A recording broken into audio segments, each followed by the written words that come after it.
All right, welcome to another live stream for Football Manager. Let's go ahead and just get right into it. I'm excited to get in here and and see where the end of the season is going to take us because we've had a really good season.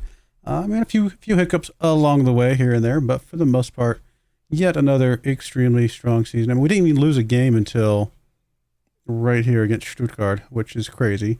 Then of course we lost the friendly, but who cares about friendlies? In fact, that is the only loss. Now that I look at it. Yeah, we have been undefeated elsewhere other than that one lone loss. So hopefully we can end the season on a strong note here and see where this takes us. But yeah, I think we're coming up on Hoffenheim here in 4 days. Am I resting anybody? I'm not currently resting anybody. Let's get everybody rested properly. And then we'll go ahead and scooch along here to the next game.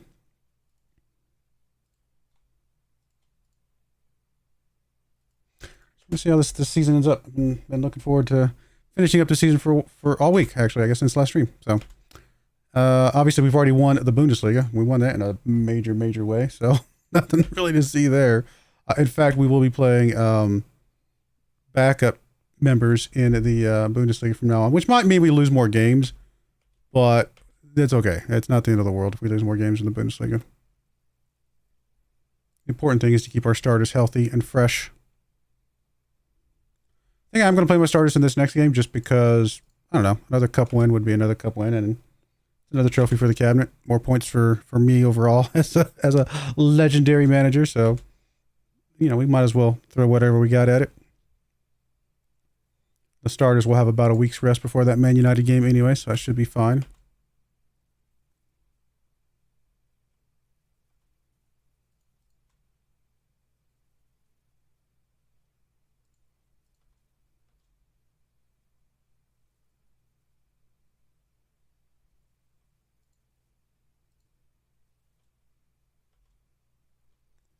Let's make sure we do have our starters in place. Okay. Perez still injured. That's fine. I'm going to leave him in here just until we get to the game time. If he's still not ready to go, then we will we'll swap him around, of course.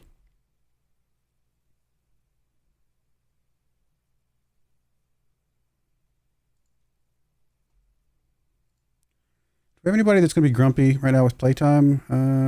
Everybody's just playtime based on injury, which we will definitely be giving them. So I'm not really worried about that. Yeah, we're good. We're good elsewhere. Hey, call me Ghostface. How's it going? You missed my sister stream yesterday. I'm sorry that you missed it.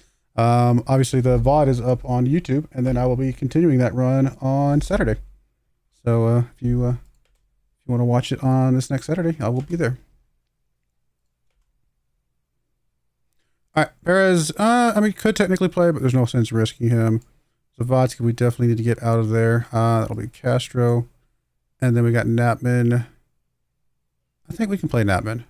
So let's bring in Fall for, or actually, no, let's bring in Amadeo for Perez. And then, yeah, we'll bring in Fall for Zavatsky. Okay. And that looks good. We'll run with that group. Obviously, fully capable group here. And we destroy them. Castro coming in for Zavatsky, picking up a go. Heinz gets a go. Cars gets a go.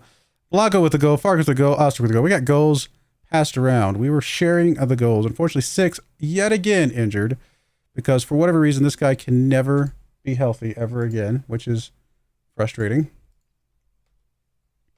I mean, I think we're going to get to the point where 6 is just going to be perma retired. I mean, he's going to have to retire at like 27 years of age at this point. There's just no way. This guy cannot, we can't count on this guy for the long run if he's going to be injured every other month. Like if we go look at his reports for a medical report, I mean, the number of injuries he's had, hamstring. I mean, there's a couple months here, a couple months there's 2 weeks there. Now he's out for another couple months. I mean, his injuries have just been nightmarish. He's trippy told he's had a pretty good record and he's played a decent number of games despite being injured that much.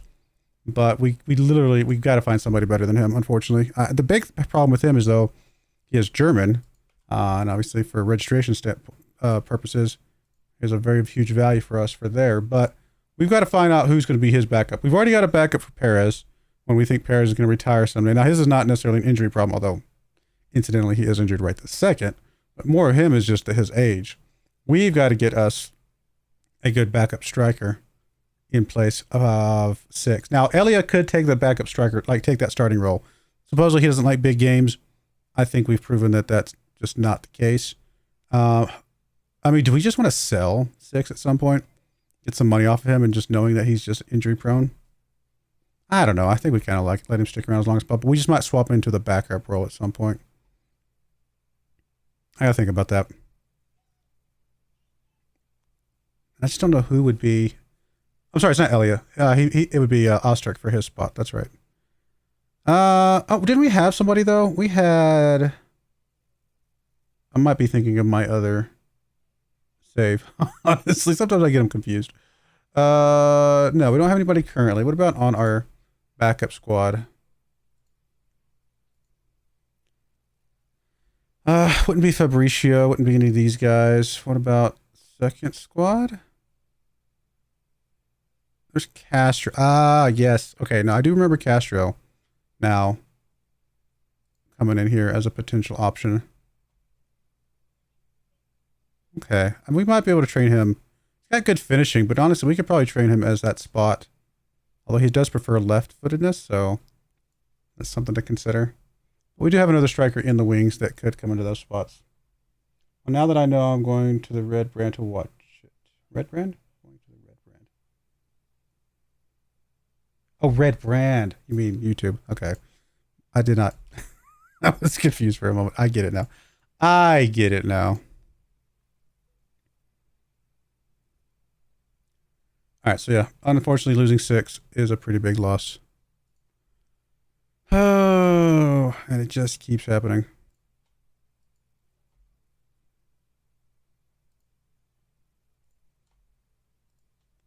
I don't know if I've ever heard YouTube called red brand before.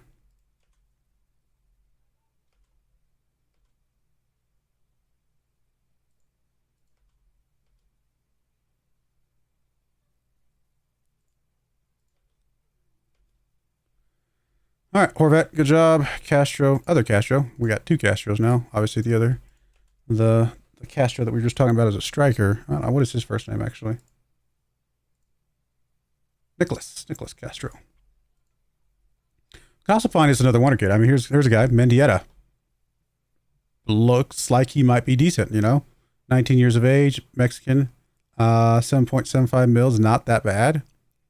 I mean, this guy could be something. Got a release clause. Although it does say he might have problems with injuries. Sure.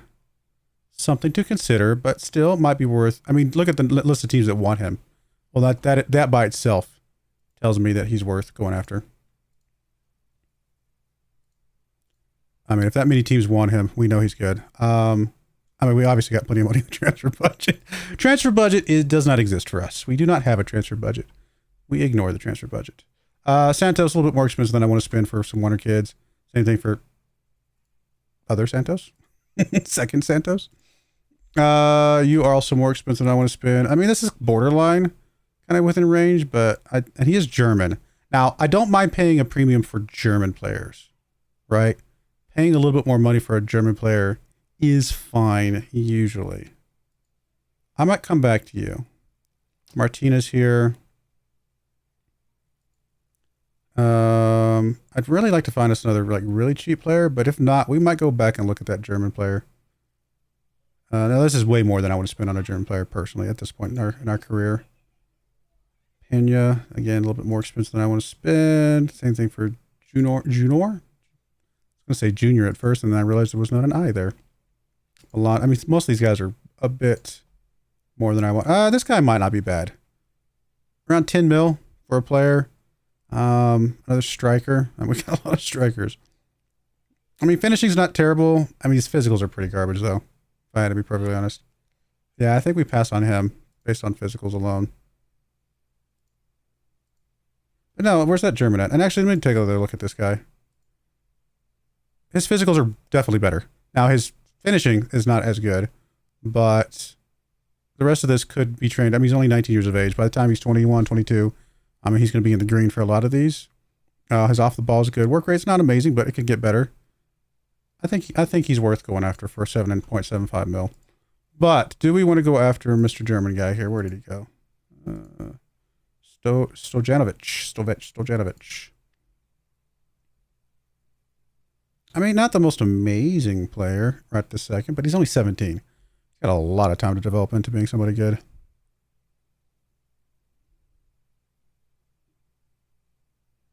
And again, German, so he's already got that going for him. I don't know. We might go after this guy. It's good to have another good, strong defensive midfielder in the wings. Problem is, if we ever have to sell him on because he just doesn't turn out to be what we want, then we probably won't make hardly any money off of him. But at some point, honestly, that's not a big deal. So we're paying 26.5 mil for him. A little bit overpriced. But again, German player that could be something. You know what? Why not? We got to gamble on a few players every once in a while. That's how we've gotten some of our good players, by gambling. This is Mendieta. And as long as we don't give you a little bit of a bump in pay too much, I think we're fine with everything else. They want him in a loan back. I mean, he's already 19, so I think we can accept the loan back for now. And then Stojanovic. Again, same kind of deal. As long as you don't get a little bump in pay, like 10%, we'll go with 5%. I mean, they usually want something there, and we're okay with that. All right, I think I'm okay with all of that. We are going to go ahead and plug in our Team 2 for this next game, because this is a league game, and we don't really care whether we win or lose, other than just pride, but losing does not affect us. I guess pride and morale. I mean, just because we have our second team out there does not mean we're going to lose. I'm not saying that by any stretch of the imagination. We have an amazing second team. Our second team would be starters for just about any other team out there. I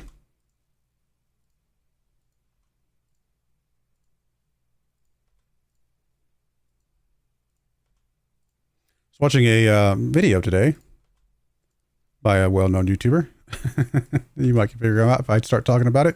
That basically said that training in Football Manager actually doesn't mean anything. It really makes no difference at all. So all training does, training does not increase how much growth your players have, right?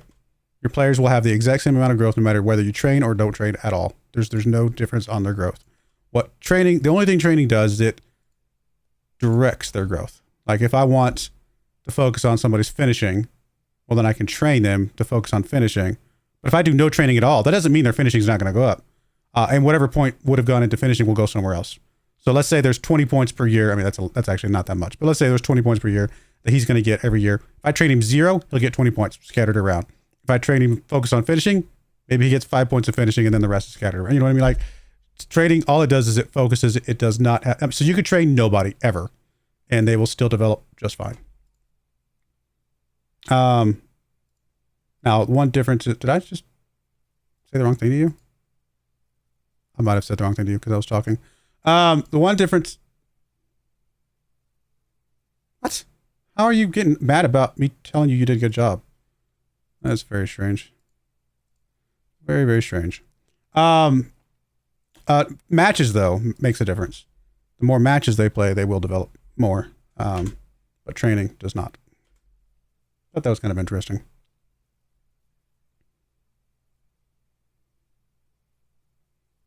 I guess moral of the story is don't stress the training too much. I mean, it's still probably a good idea to play that mini game if you want to. If you really want to min-max a little bit of like their directionality. But if you don't like playing the mini game of training, it's okay as well because your Wonder Kids are still going to be amazing. So that's basically the moral of that story.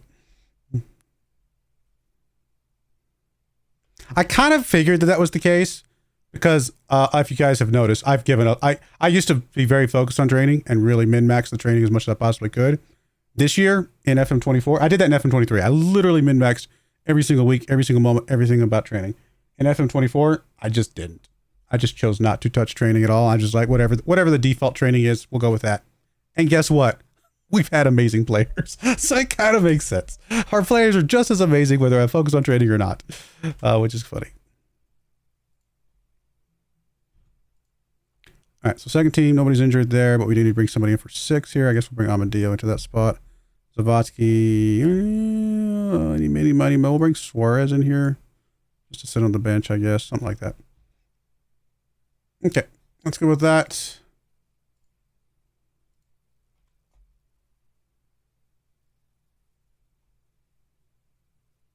Hey, we barely won. Paulini picking up a goal. Oh my goodness, we have 6 and Ostrich both out now. Ah, this game hates me.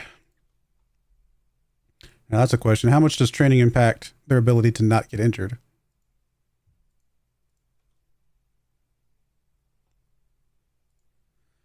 I'd like to look at that information. Do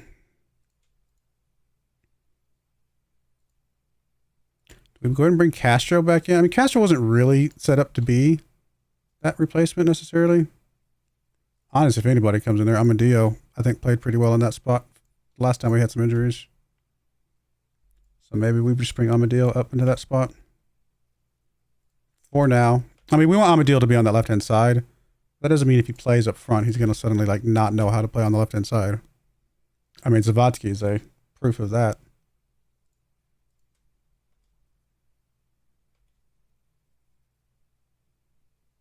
Not having either 6 or Osterk against Man United, though, is actually, no. We can move Zavatsky up if he's back. Zavatsky moving up would be a really good compromise there. And we really get to bring him in. All right, so there's Stojanovic.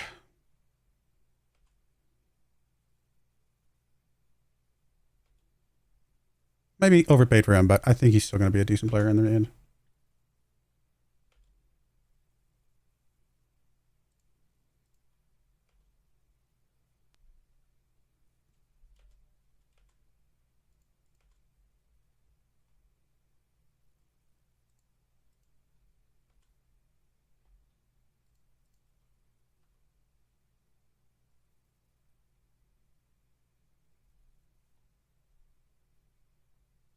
All right, let's make sure we bring in primarily our first team squad here, and then in place of 6, Zavatsky does look like he's ready to go. So we'll bring Zavatsky in, we'll move Castro back over here, and very happy with that setup. And then we can bring on Amadio onto the bench to at least come in at some point, and then Fall can play there. I think all of that looks good. And of course, we can bring some more people onto the bench here if we want to, so I don't know. Bring another goalkeeper seems a little silly, but I don't want to go to our under squad just to grab somebody, so we'll just go ahead and plug that in. And there we go. So everybody that's available to play is in the lineup. We are favorites to win this. I'm surprised. Is it a home game? No, it's an away game. I'm actually shocked that we are favorites to win against Man United.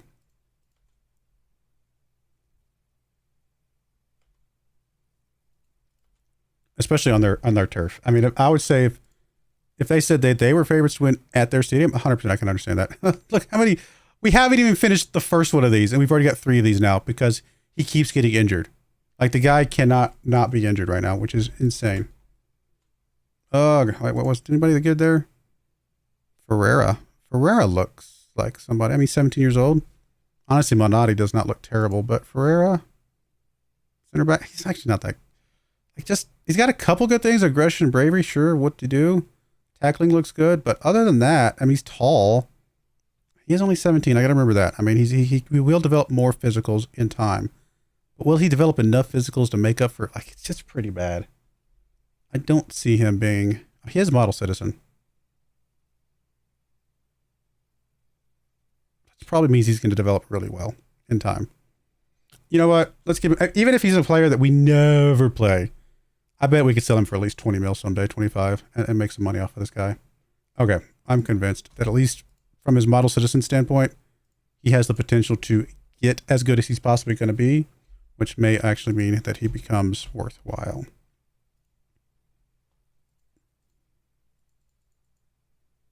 I mean, honestly, I don't know if I want to pay over his value here, though, for him. Yeah, 8.75. We'll play the top end of his value. I'm okay with that. Again, may never be worth anything to us from a on-the-field standpoint, but if he's worth 25 mil someday, cool. A little bit of money.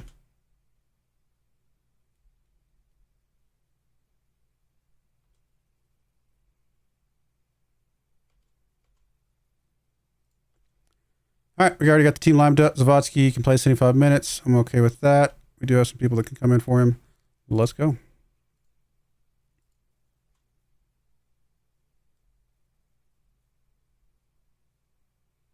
A draw. We have not seen very many draws this year. That is surprising. I'm not going to lie. I'm really surprised we got a draw here. Okay, it all comes down to the next game. It's actually a little scary. Of course Cars is injured, because why wouldn't we have all of our strikers injured at the same time? That makes perfect sense. Why is this... Like, what is... There's no... I don't understand.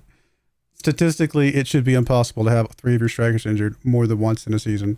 Like, that just doesn't make sense. The odds would be in our favor for that to occur. And I think that's the second time it's occurred, right? We've had 3 strikers injured. Or at least 2. Both starters.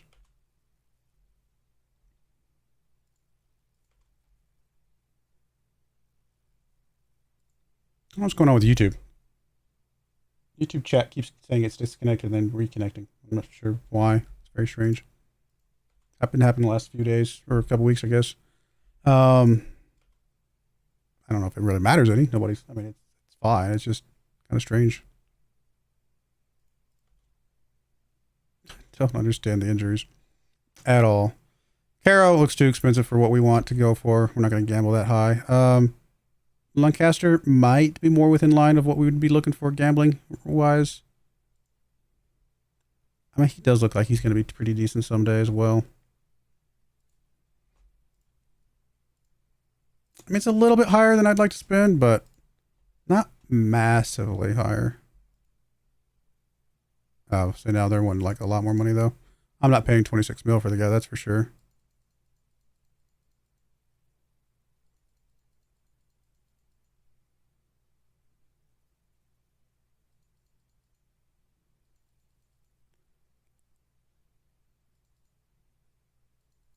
I mean, I'll bring you down to the top end of your range here, but that's about it.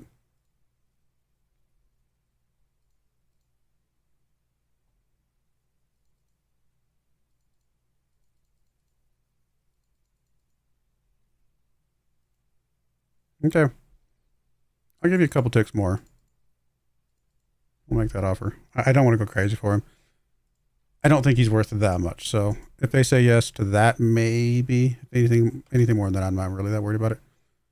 I mean, Kadash looks like he's going to be really good someday, but he's already valued at really good someday. This guy is basically not even a gamble at all, which is interesting. But I really don't.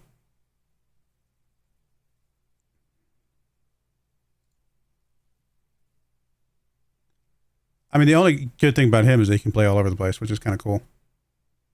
I don't know that I feel like he's going to be amazing, though. Again, he doesn't have to be amazing for him to be somebody that we can make money off of someday, but I don't know. I got a feeling that he's just not going to cut it. I could be wrong. We want to play our... just a Bundesliga game, so we'll play our second squad in this game, which is starting to be full of injured people. Injuries. Come on, team. Stop with injuries, please.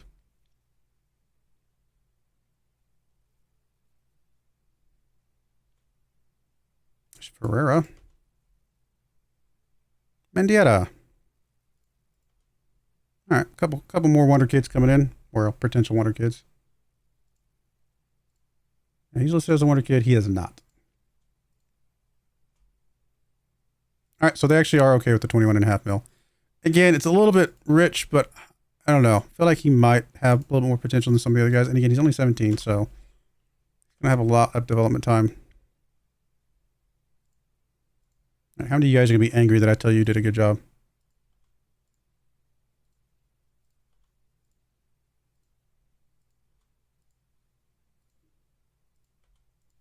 Actually, a little bit nervous about the second Manchester United game. A lot of times we've been going into the second leg at home, 3-goal lead and been like, okay, we got this locked in the bag. But going into a draw, I mean, it's anybody's game at that point. Sounds about par for the course for us. We are the best team in the world that can't win the Champions League.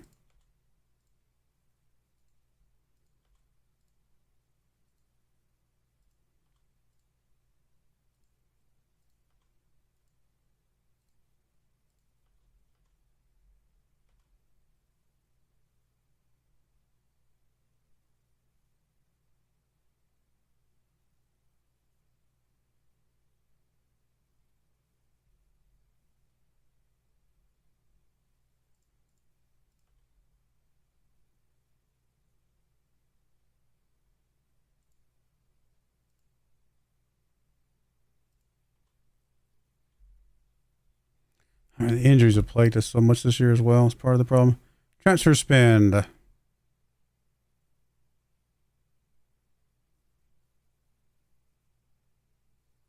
We've actually gained 107 million in income. Really? Is that true? Yeah. Yes, we have. Big ones being Alfredo, Gustin, Jurgensen. Yeah. Okay, that's fair. That is fair. We've just been buying a bunch of wonder kids so to replace them. So the method is working. All right, Ozturk has to sit out. I mean, this is our second squad, so I don't want to bring Zawadzki in here if we can help it. We'll leave him on the bench. We'll just bring a couple people into here. Fill up those spots, and we'll play this team. I mean, obviously, we know Amadeus can play there. We do have Castro if we need to bring him in as well, right? So we have options.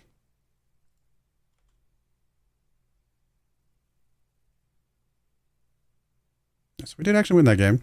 Paolini and Zawadzki picking up a go, and Honda's picking up a go. Nice. All right. Hopefully Zawadzki did not play too much because we definitely need him for this next game.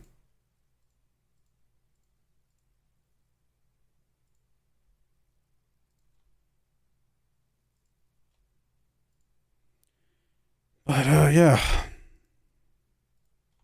fact, we're probably going to be playing Zawadzki up front again.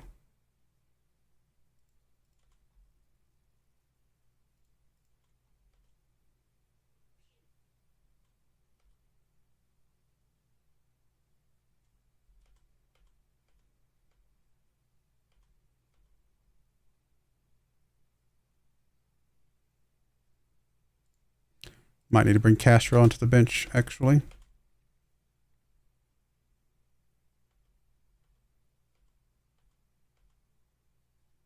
Actually, if I'm going to do that, then doesn't look like there's any unders games scheduled right now until after, so we're fine there. Oh, did I ever check to see if my Wolfsburg 2 team ever got schedules? Wolfsburg, I think I gave them game times, didn't I? I think that's what I did, right? Fixtures. Yeah, I think I actually had to plug all these in because we never actually got them to set any up. And apparently they've done very good for themselves since I plugged all those in. Well, that's good to see. Our second squad is quite... I mean, I am playing some nothing teams, but still, it is good still to see that they're being consistent. And have we had any good Wonder Kids come through our system? Maybe one. I don't remember who it was now at the top of my head, but I think we had one.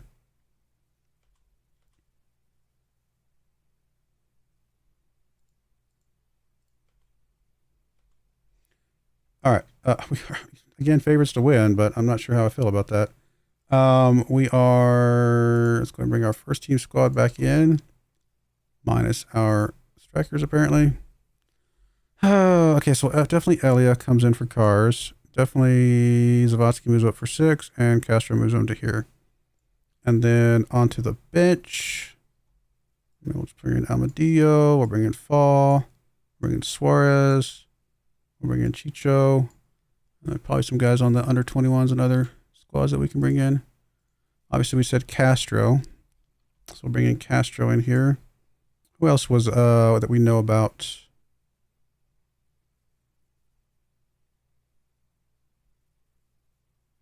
Fabricio, right? A little bit tired right now, but doesn't mean he won't be fine by tomorrow. So let's bring him onto the bench.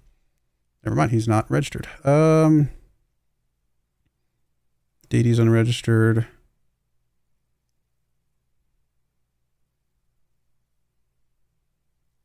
I forget who all we have that's actually halfway decent.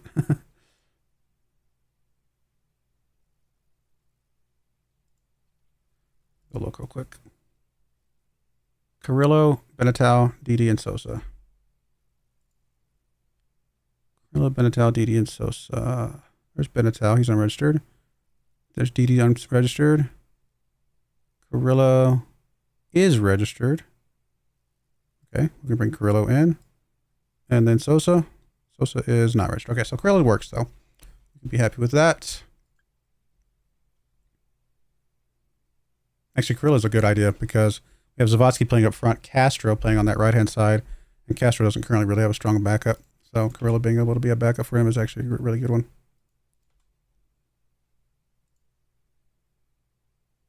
Okay, this is the expensive one. This is isn't it? Yeah, because this is the one that goes up to 21.5. It's a gamble. This is a bigger gamble than we've had on most of the other guys. I think if we had to sell him on someday because he just didn't work out, I think we could break even. Maybe take a small loss, but I think the small loss is worth the risk of him actually being somewhat decent someday. And who knows? Maybe he is as good as I think he might be. And therefore, it was not a gamble at all. Well, I mean, I guess it was still a gamble, just a gamble that paid off.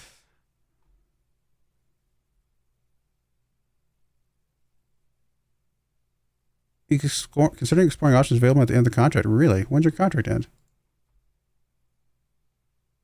Not this year, but next year.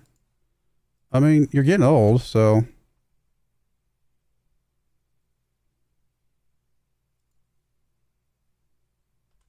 Okay, he won't be exploring his options.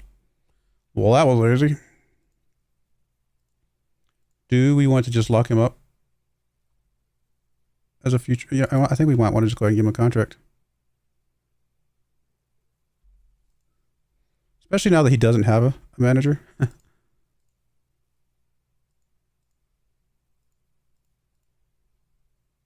Oh my goodness. That is a lot of money. I mean, he is making 350 right now, so maybe not as much as I thought at first.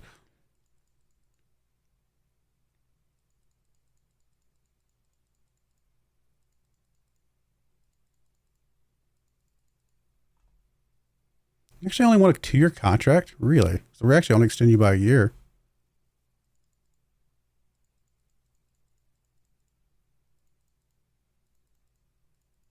It's interesting.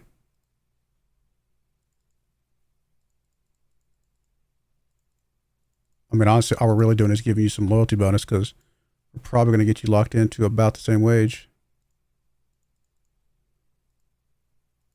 I mean, you're basically making a tiny bit more money. The big thing is the loyalty bonus. Paying you a little bit of a loyalty bonus to stick around for an extra year on top of your current contract. Which, yeah, it's fine. I mean, you're obviously good enough to offer that too. All right, we already got the team locked in. We already know what we're doing. Let's hope they show up and play today. Elia, I know you don't like big games, but we're going to need you to kind of show up and play in a big game today. And you did. Well, I mean, I don't know if you actually scored, but you actually didn't do that well. Castro, however, Jose Castro specifically, picking up a pair of goals, and Hansa's picking up a goal. Took care of the team, Man City here, or Man United, I should say, early, and didn't really let them have anything after that. That's good.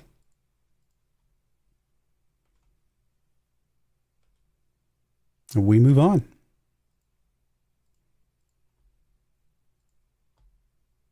Let's go ahead and filter out these guys.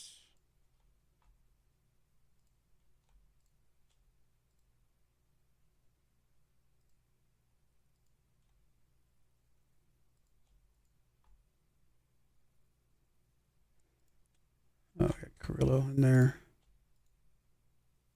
Oh, who else we got in here?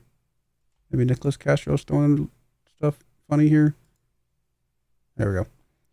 Sometimes if we bring in the youngsters, they don't, like, we can't set their training, so it just confuses things. Okay. Good with all that. Next game is in the Bundesliga. Borussia Mönchengladbach. We don't really care, so we'll be playing our second squad in that game. The same thing with Dynamo Dresden up there.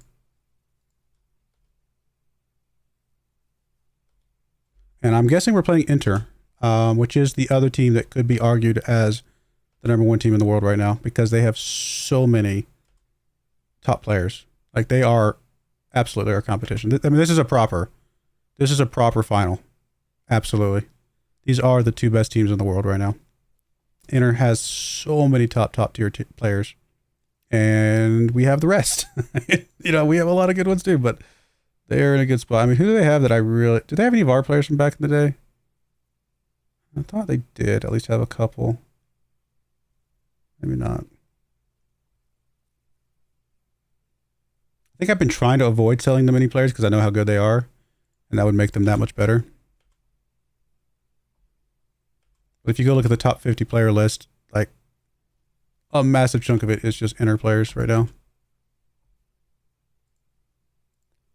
I mean, if we lose the Champions League to them, all right, fine. I mean, I'll concede that at least. Anybody else in the world, I don't think I would accept that as a valid result. But Inter is the one team in the world right now that arguably is better than us.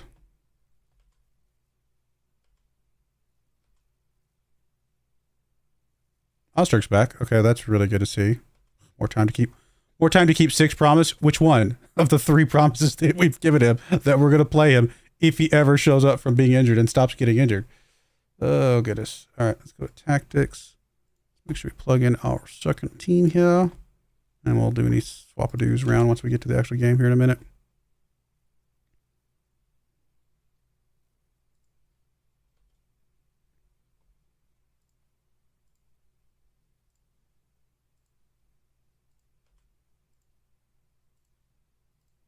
I mean, if Farkas ever did decide to just leave, we do have Paolini sitting right back there ready to roll, so it wouldn't be the end of the world for us.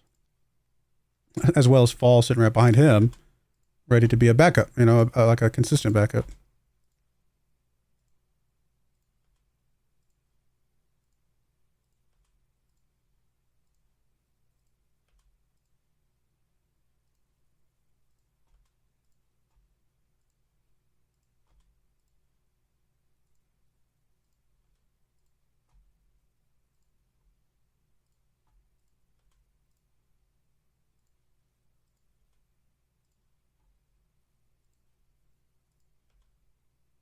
Amadeo's going to be good.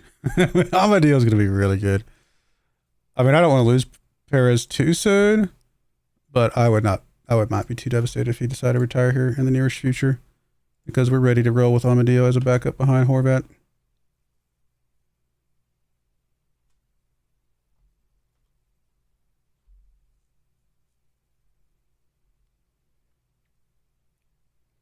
I mean, our defensive midfield, we've got some good backups if Farkas ever leaves. Like I said, our left side we do as well. Striker, I'm a little bit... I mean, we have some potentials in striker. Nobody I'm 100% sold on like I am with Amadeo. But we definitely have some potentials for striker right now.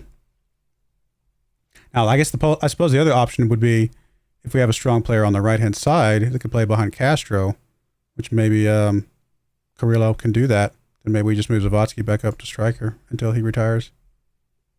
That is definitely an option.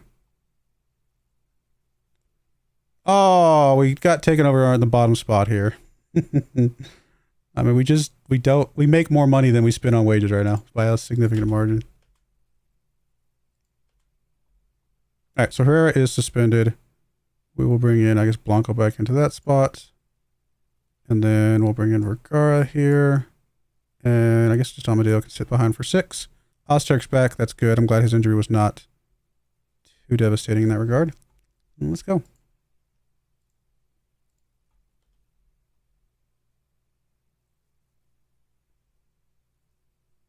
Only won by a goal.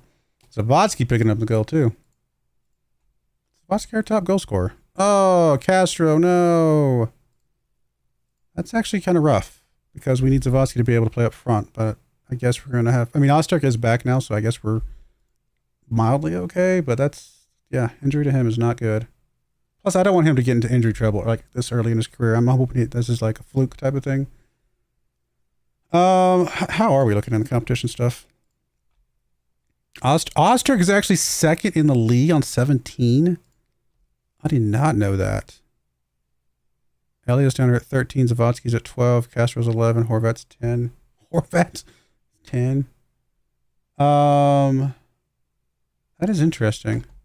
Our top goal scorer is, I mean, Castro on 22. Osterk on 22 for the team. Zavadski on 19. That's impressive. But that's also because our strikers have been injured so much that we've been playing a lot of these other guys, floating them around. It does make some sense, I suppose. I mean, where's Alia? Alia is normally one of our top goal scorers. He's only on 19 right now. Probably because he's starting so much. He actually does better when he's subbing in. He has more goals when he's coming in as a sub. I mean, 6 has been injured so much. The fact he's got 7 and 7 is actually kind of impressive. And then, where is Cars? Cars only 7 and 3. Again, also been injured a lot this year. Just a rough season, but thankfully the rest of the team is picking up the slack.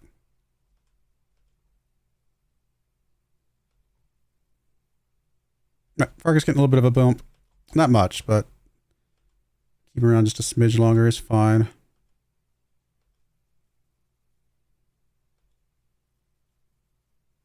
I'll keep him around until he's 31, I believe, so who knows what happens to him after that.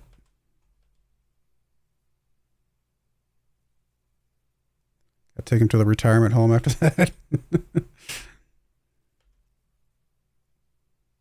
Normally, I don't play a lot of over 30-year-olds, and I think a lot of Football Manager players also don't play a lot of over 30-year-olds a lot of times. But I guess if you got a player that's classified as a legendary, you give them a little bit of extra time to see what they can do.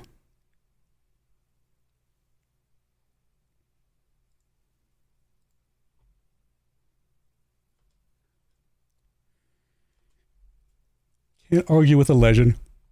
Paolini wants a new contract. I mean, I 100% agree with you. Well, can you do it at the end of the year? You can. Hopefully I don't forget. I forget sometimes.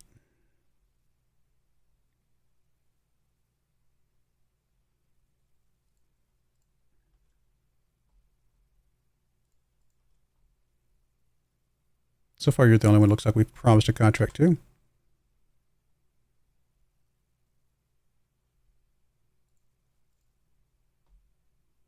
Regular start. Actually, they both are okay with that. Shocking.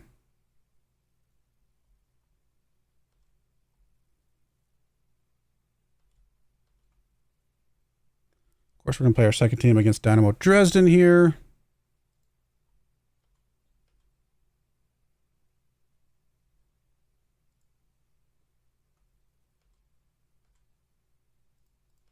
Although that is a lot of rest time for our starters. We'll play our starters in this game, though. That'll give them a little bit of a tune-up before we get to the Champions League stuff. In a game that I do care about, but would not be devastated if we lost, I suppose.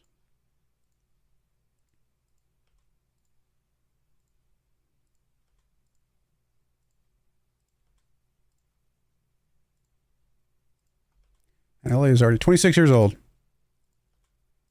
Crazy how long we've been here at this team, and all these players that we had since they were 18, 19 are starting to get up there in age. I mean, I'm pretty sure that's how it works. That's just kind of one of those things. But I guess it's more the point of just, it's weird that we've been here that long enough to see them get to that age.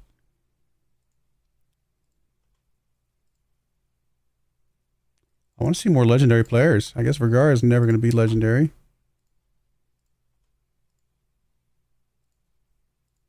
He would have been legendary by now, I think.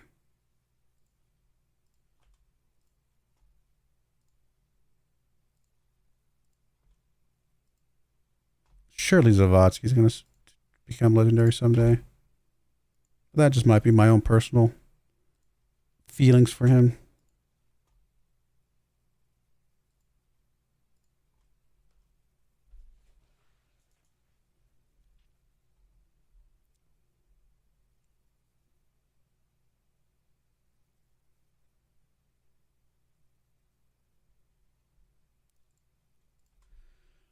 All right. If our 2 players on international leave will actually affect our cup game too much or not. Football of the year. Okay, we had 2 people in running for football of the year, and we did not get it. Interesting. Oh, German football of the year specifically. I mean, he is on a 7.39 rating, to be fair. Although Oster's on a 7.68 rating right now, with 22 goals and 5 assists. I think he's going to feel a little bit like he should have gotten that, but I don't know.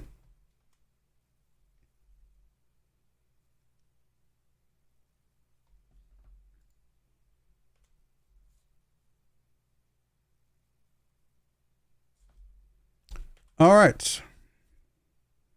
Again, second team, I think. Already got it locked in. Guess Hanses comes back in for Paulini. And then Zavansky comes back in for Castro.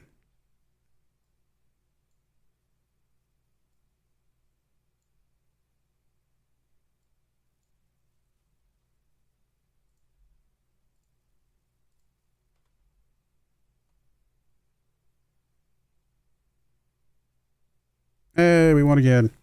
So we only lost one game all season long. And only 3 draws. That was the last game of the season, right? Yeah. So, not a bad run. Could have been just a smidge better. So close. So close to a perfect season. All right, so we've only got 2 games left. About a week apart each, so got plenty of rest time between them. We actually might get 6 back for that final, couldn't we? Let's see here. Maybe. Castro and Six could both potentially be back for that final. 100 million bucks. Yay. At least we're considered rich now, considering where we started. I guess that's pretty good.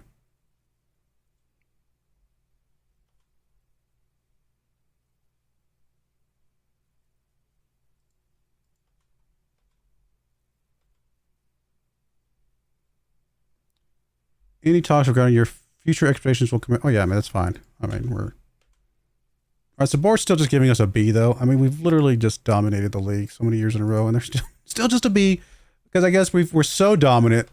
Anything less than Champions League winners is just not good enough, and I get it. It's not good enough for me either, but still. Inter Milan is going to be a tough game.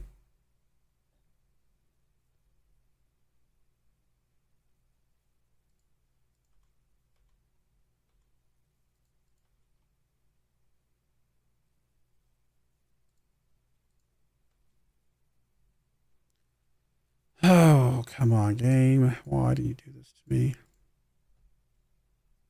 We do so little training. Like, the chances of him getting injured like that is just so small, and yet it still happens.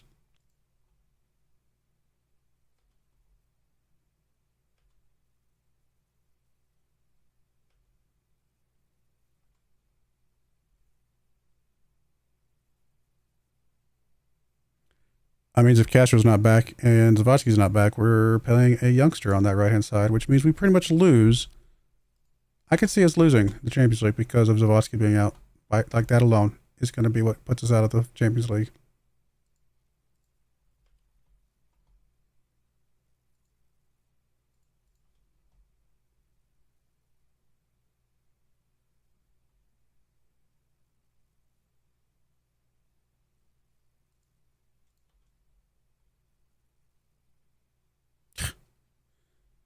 I mean, we couldn't even finish his thing either. Like, they keep getting injured. It's so weird.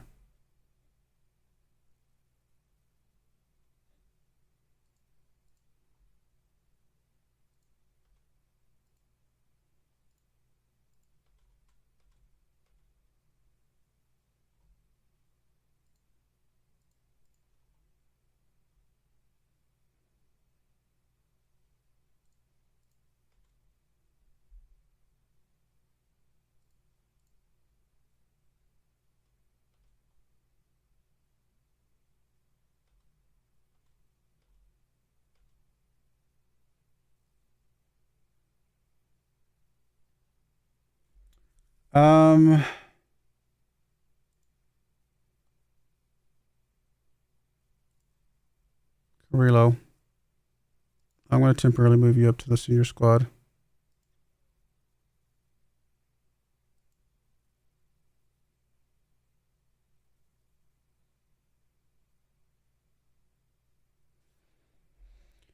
So I move Castro up as well. I think we move Castro up as well, just to get to the end of the season. Hopefully that means neither of you guys is set up for this next game. I don't think so. I think you're going to be fine. All right. We'll go with that. Hopefully we can make use of that.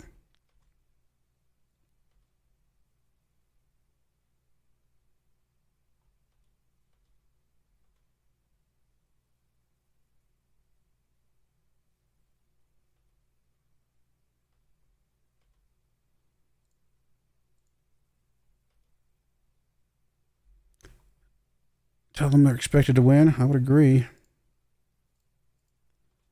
Are expected to win.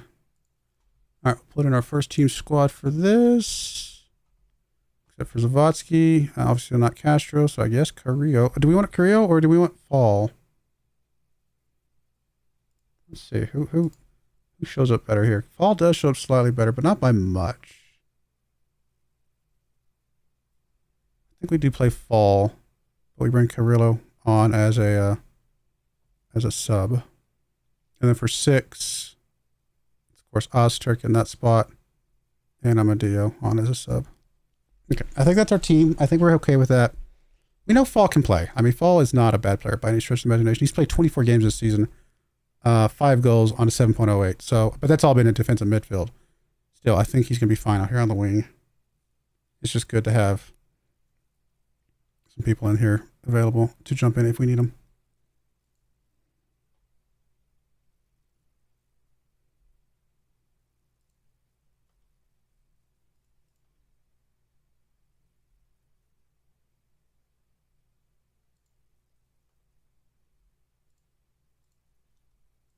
Two games to go, guys. First one I don't care about as much. If we lose it, won't be as disappointed, but obviously still be nice to have another trophy in the cabinet. Second one is a must-win. We've got to win the Champions League. Oh, we have too good of a team not to. But again, we're going to lose against anybody. It is Inter.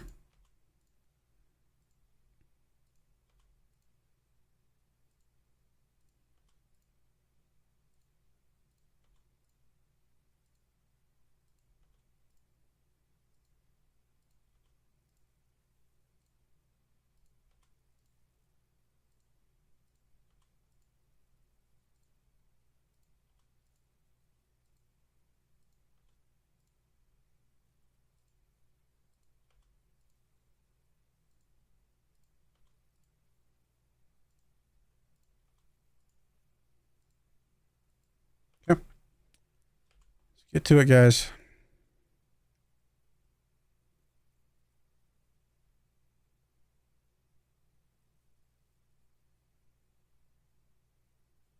Now, last time we played RB, we only beat them by a goal, right? Yeah, 1 goal. So we know that they play us pretty close as well. Truth be told, this could go either way.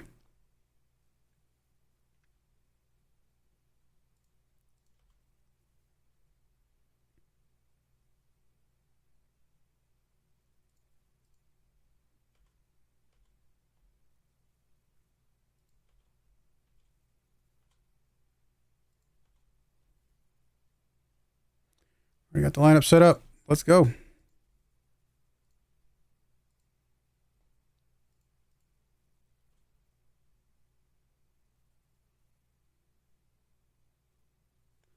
Did take care of business. Ozturk picking up a goal. Elia picking up a pair of goals. That's what we like to see. Coming off the bench, too. Again, when Elia comes off the bench, he gets goals. I don't have an explanation for it. He's just that good. So we have one. Now 6 of the past 9, I guess. 6 of the last 9.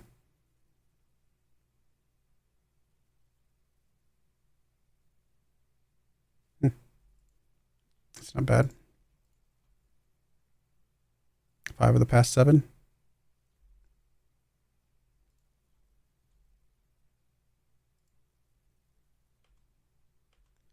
One more game, guys. It's the important one. What? I don't understand why this game has decided to pick on our strikers. I genuinely do not understand.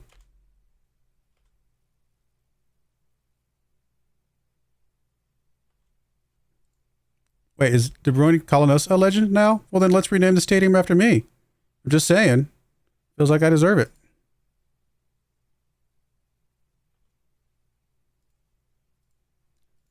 Oh, I don't want to play Elia as a starter. He's just so good off the bench.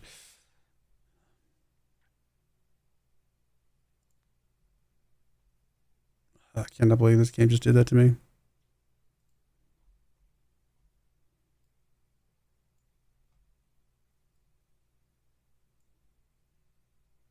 I'm going to put Castro in here. I don't know that he comes back in time. Or he's ready in time, I should say.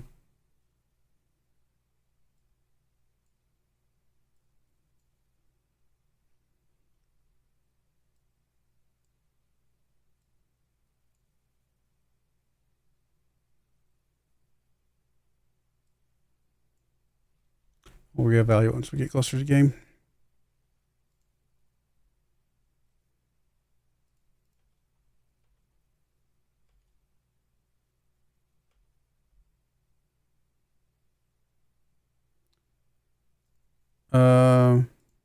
Sure. Problems with VAR. I don't know. I wasn't paying attention.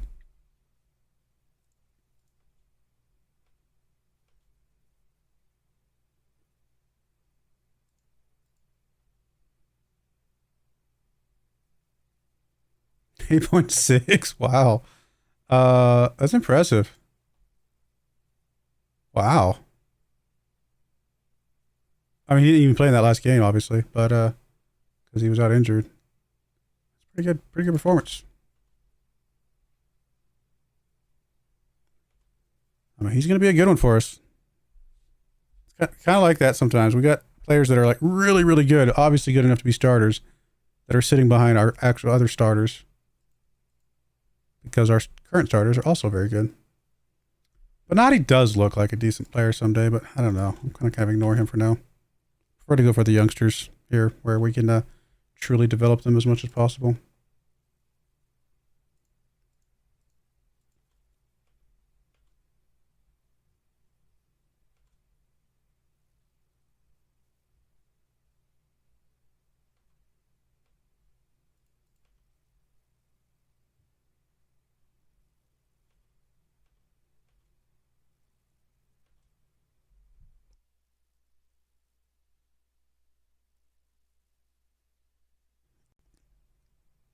All right. Like the bonus payout.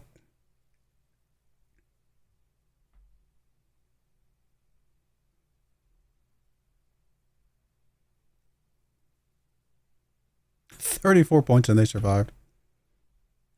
Ostrich wins German Players Player of the Year.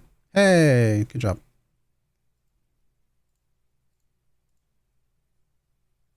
Top. Oh, we missed it by 1, didn't we? Yeah, he had 18. He had 17. So close. So close. And honestly, he wasn't. Ostrich was not the one slated to be top goal scorer out of our team. Our top goal scorer, I think, was Cars. And obviously, he was injured for most of the year. Well, we got everybody except. Really, I'm surprised they had a better defender than us. It's kind of shocking. And goalkeeper. And then this one this makes a little bit more sense because we just don't have anybody to play that position anyway. Yeah, still. Most of the players on that list are us.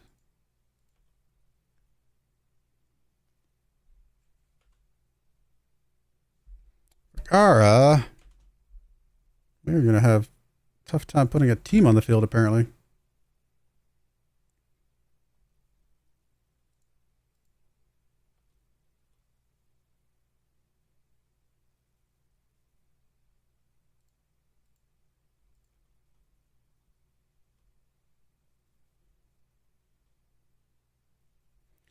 First across the board, except for average procession and then clean sheets. So I guess that's why Broyar didn't win. Actually, didn't have as many clean sheets as whoever was the top.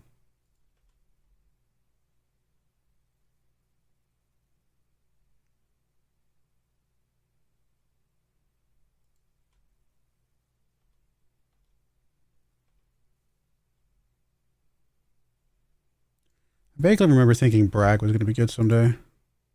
He actually came up through our youth system. Okay, fair enough.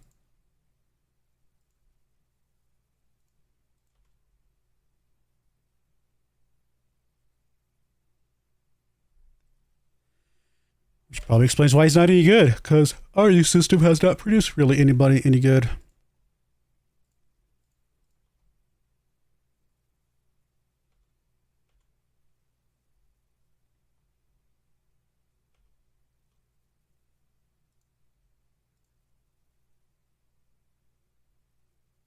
I mean, we are favorites.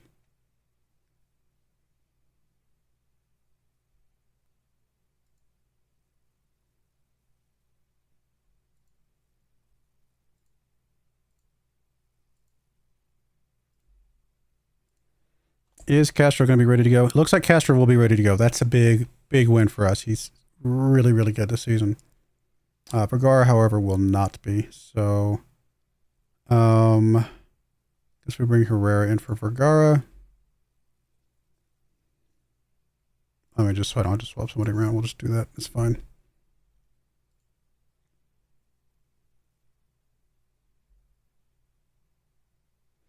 Focus on a recent good form and reinforce the positive feeling around the club right now. Now we're definitely hitting form at the right time. Well, at least we can't say that it wasn't because of a bad team meeting. If we do end up losing this.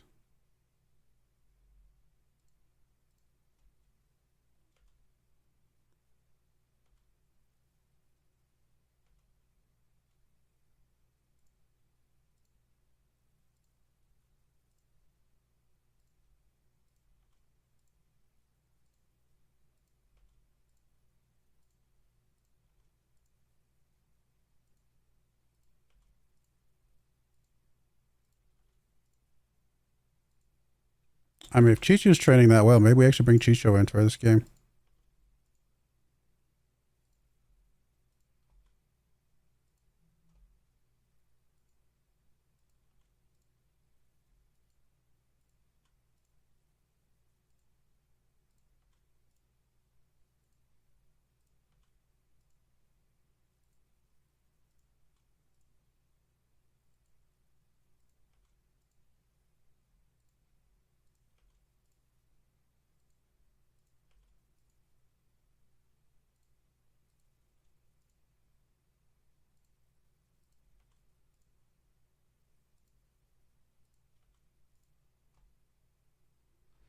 Yeah, Suarez actually didn't train as well. Or I was thinking Herrera. How did Herrera train? Herrera also did not train well. Okay, yeah. I think we bring Chicho in then. We'll go for the training. Trust the training. Let's go for that.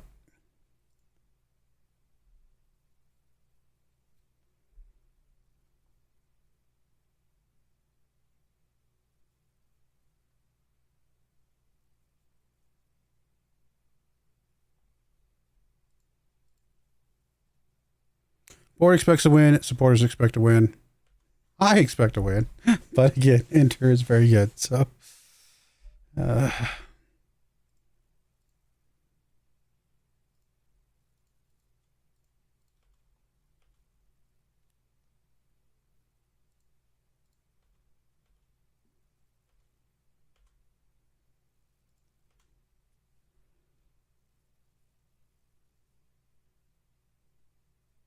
theoretically, we could bring 6 on here.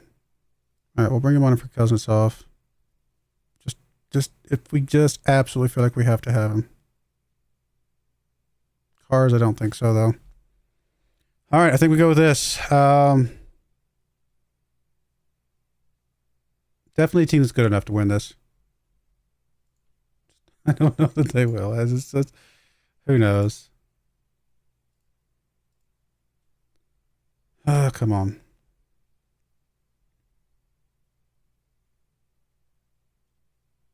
We did it. Oh, we finally did it again. 3-0.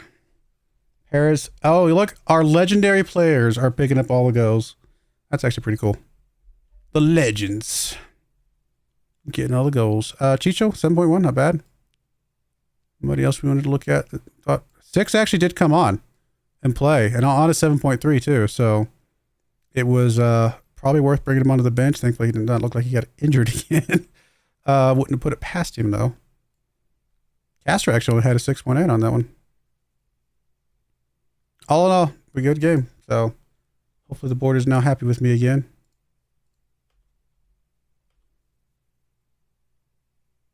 Quadruple. Yeah. Of course, it's been 5 years since we last won the Champions League. Should have happened way sooner than that. Farkas was on an 8.63 average rating. Is that for the entire Champions League run or just that one game?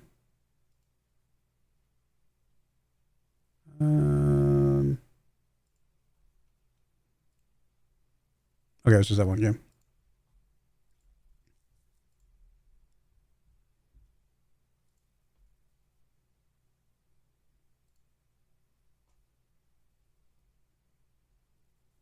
Well, we've won it twice.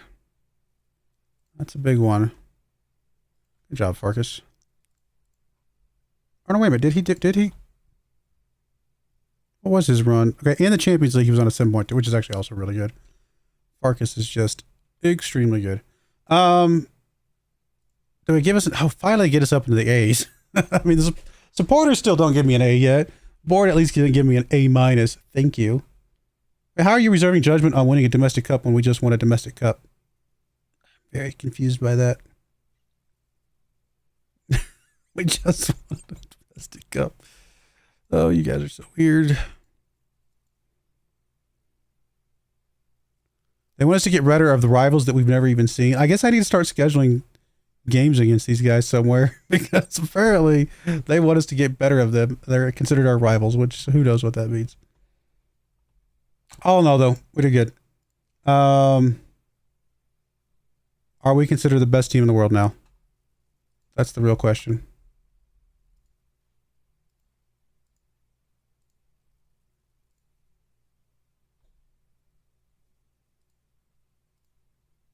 Congrats on all your little extra bonus monies.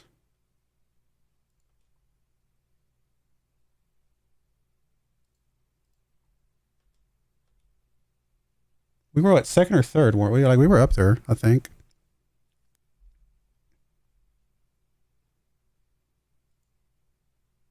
I mean, can I arrange a club friendly against my rivals here? How would I find them?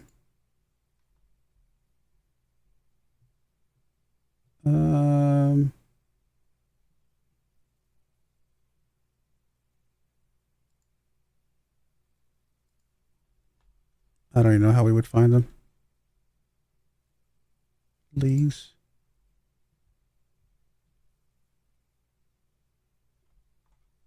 And just Liga 3.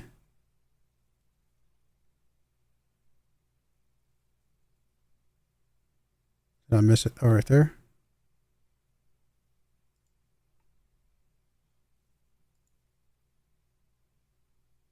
Pros friendly.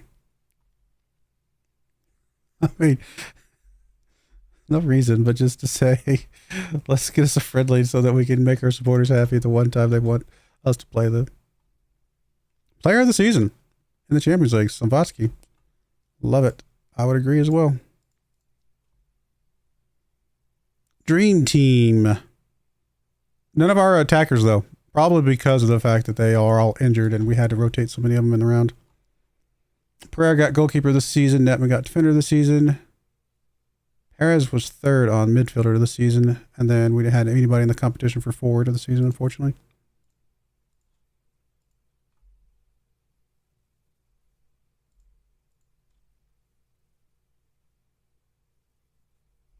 I'd love to see them make a Mad series where they dealt with all the football games from the 50s up through the 80s and 90s. I would not be familiar with that at all. I don't even know what that is. They reject the but I want a friendly against you. All right, maybe we'll try to do it at the beginning of this year.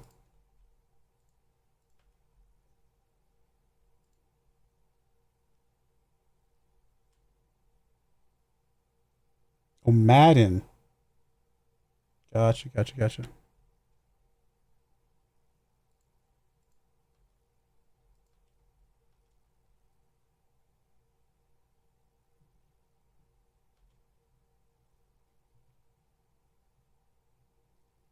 So we got the Bundesliga, we got the Champions League, we got the DFB Pokal, and then we got the German Super Cup. Every trophy we could have won this year, we got. Signing of the season was Valenti, even though he was just a backup. But we did play him a lot, actually. We actually played him 17 times, just do some rotation. And obviously he played well during that. Suarez came in for 7 mil, not too bad. Castro comes in for 14.25.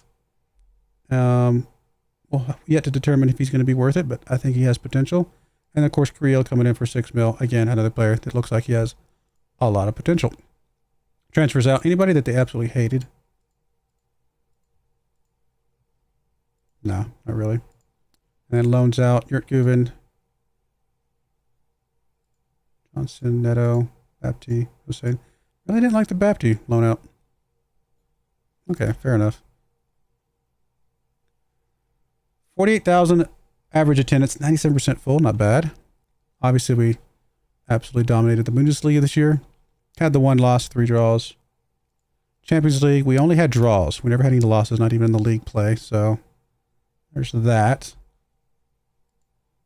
Obviously, German Cup, you can't lose a game there. That would not make sense. And then the Super Cup, we won against Union Berlin, of all teams. Biggest win, 8-0 against Bischofswerda. I don't know. Match for 8-0 against Borussia Mönchengladbach. That was a big one. And then goal of the season came from Ozturk in the 83rd minutes against SC Freiburg. All right, why not? Let's go watch that goal.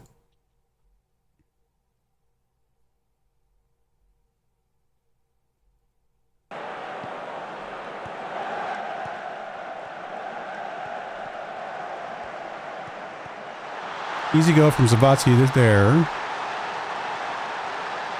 And here comes our goal of the season.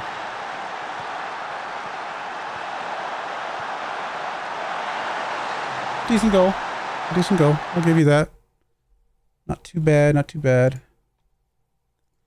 Finances. We are still 5-star worldwide. No new sponsorships. Decent chunk more sponsorship money from last season, though. About the same broadcast revenue. Corporate hospitality went up a little bit. Competition prize money went up a little bit. And match day commercial went up a little bit. Shirt sales. Number 1 was Abe. Followed by 6, who was injured half the time. Elia, Cars, and them. So, I mean, obviously Cars and 6 struggled this season, but that's all right. And then, of course, Natman on the list. Surprised Zawadzki didn't get in there. How we lined up. I mean, with all the injuries, it was Elliot Osterk, for sure. That makes sense. Castro, again, because of the injuries to Zawadzki. That also makes sense. I'm a little surprised by the Horvat, although I know Perez did get injured a little bit. Hondas and Farkas makes sense. Abe and Netman on the outside, Vergara and Blanc on the middle, and Pereira. Yeah, everybody else makes sense. Really, the only people that are in here is our attacking 4 because of the injuries. I mean, that's really all that is. But at least our backups did amazingly well, so happy with that. Fans player of the season was Ozturk. Young player of the season was Ozturk. Signing of the season was Valenti. Goal of the season was Ozturk. Top goal scorer was Ozturk. Most assists was Abe at 19. That's a lot of assists for your defender back there on the left-hand side. Most player of the match awards was Ozturk. Highest average rating was Castro with 7.7. Really good. And then most passes completed was Vergara. Competition awards, we got a lot. Champions League player of the season, of course, was Zawadzki. Champions League defender of the season was Natman. Player of the year was Ozturk. German player of the year, I should say. Golden Glove for the World, Pereira. World goalkeeper of the year was Pereira. Champions League goalkeeper of the season was Pereira. World Golden Ball was Perez. North American player of the year was Perez. And then under 20 footballer of the year was Castro. Really good awards. But we only had one record, which is most league goals by player was Zawadzki with 135. Which is pretty impressive, actually, still. And he's still here. I mean, he's 27 years old. He's got several more years to get several more goals added to that. Probably a record that will never get broken again after Zawadzki moves on. Yeah, I mean, what can you say bad about this team this year? Not much. We absolutely dominated.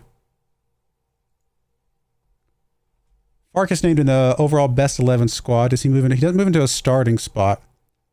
But he is definitely on the bench. Perez is not on here yet, though.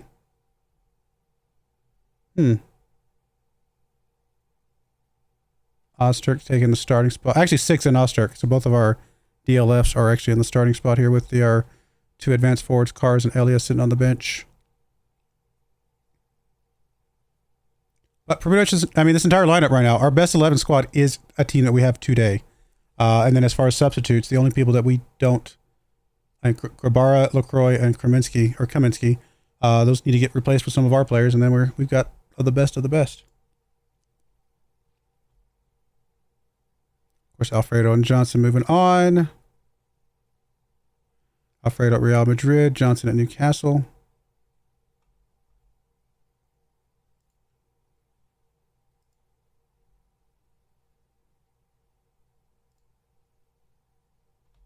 Up to 87.2 million followers on social media. That's a lot of followers.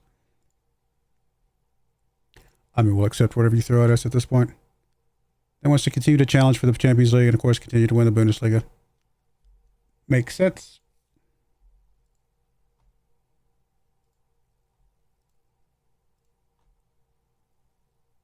I mean, we're going to keep winning, guys. No reason not to.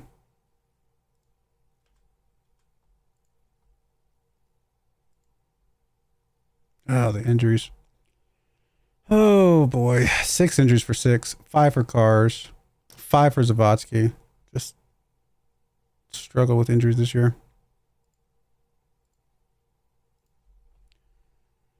And I don't know what we're going to do for next year, because if those guys are injury prone next year, we got to make some moves.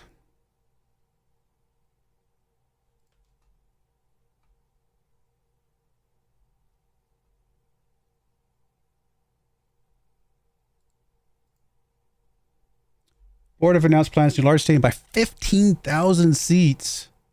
Going to cost us 72 million bucks. That's pretty big. 14 months. So actually, by another year and a little bit of change, we will have this done. So not this next year, but the year after that, we'll be able to play in a much larger stadium. Which how much bigger is that going to be?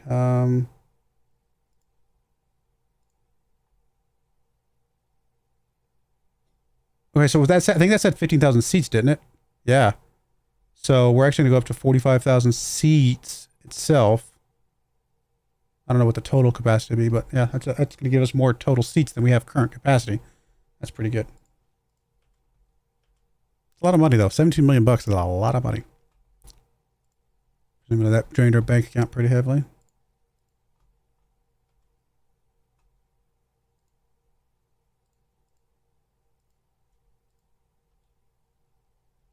I know Amadio needs some time and roll on that left-hand side. He just, anytime we brought him in, it's just been as a striker so far.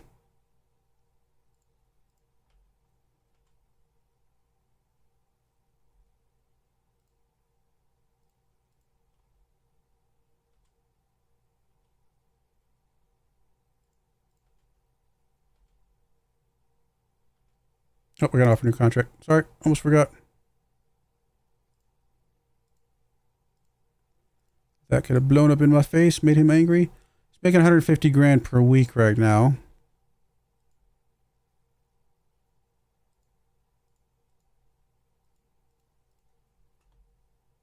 Honestly, jumping up to 170, I'm okay with that. That's not asking too much, in my opinion.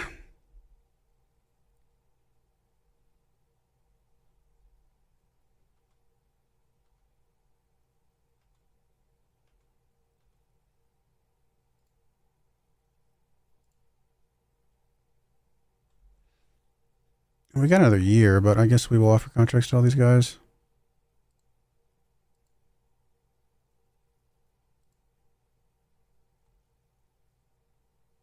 Doesn't have the ability to merit renewal right now. I would disagree, my friend.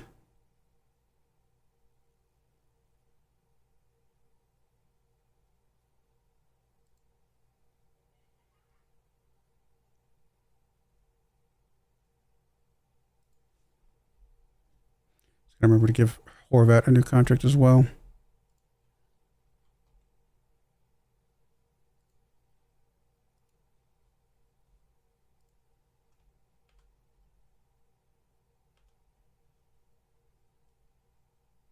Somebody's going to give me a list of all the players. Yep. Okay. I guess we'll go right down the line. Offer all these guys contracts.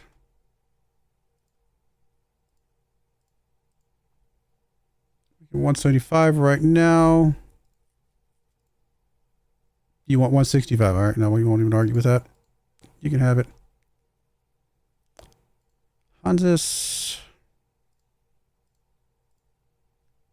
Making 175 right now. Want 230. That's a lot. Drop down to 210.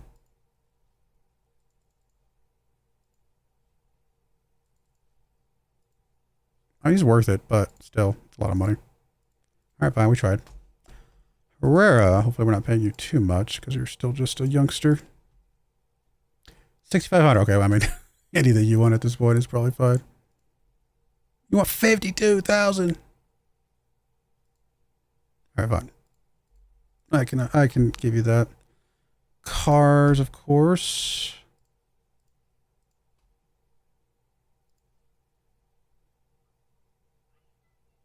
You are You are a regular starter. You're not. Osterk is on the bench. He's only started because you were injured, buddy. Like, come on now. Yes, you'll be a regular. You're a regular started out. Just fine. All right, we're okay with that money, I think.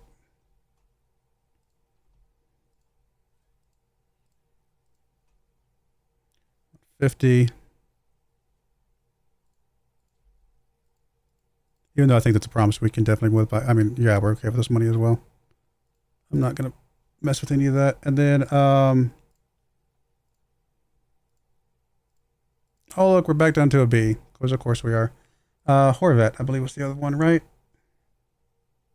Yep.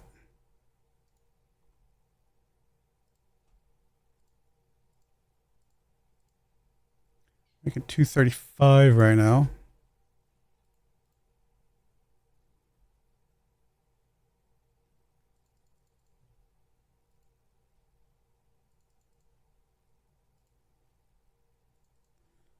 With me a little bit? No, apparently not. All right, fine. No sense making you mad. I mean, that is going to drain a bunch of our wage, but we got a decent chunk of wage, and if we have to move things around, we got plenty of transfer budget to make more wage budget as needed.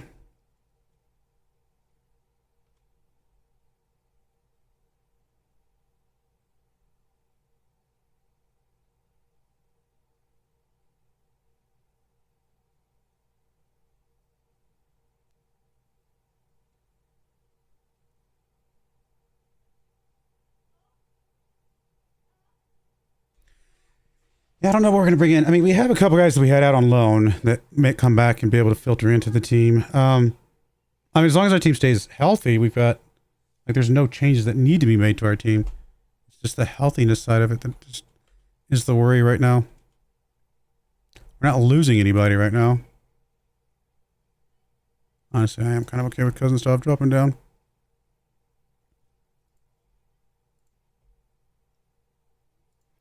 Although he probably would be eligible for... Oh, it's already done. Okay, we're good. Yeah, that's fine.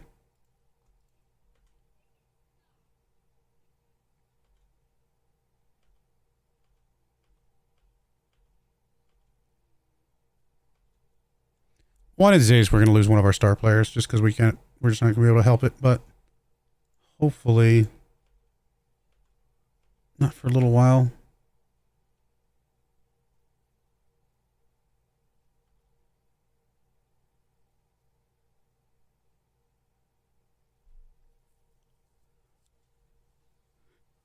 I mean, I'm a legend at this team. Can I at least have a concession stand named after me?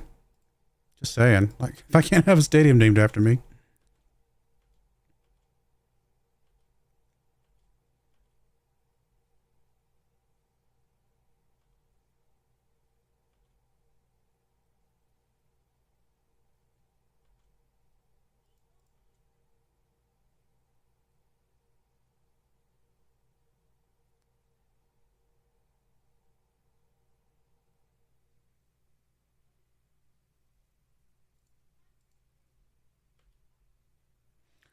Spolanko signs his contract. There's Herrera's.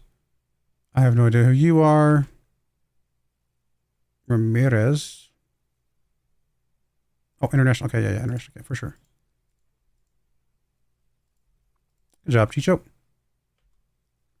There's Hans's contract.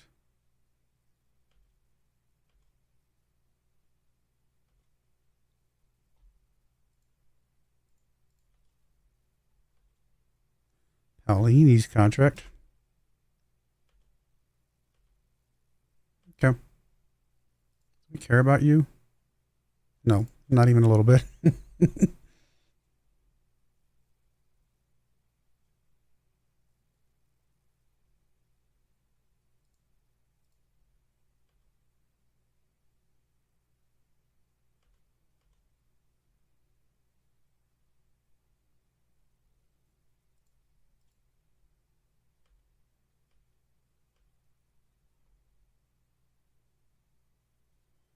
Yeah, my team can handle you.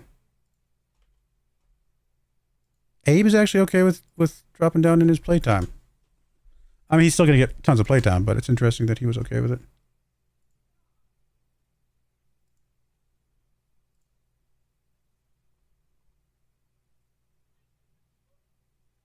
I want more legendary players.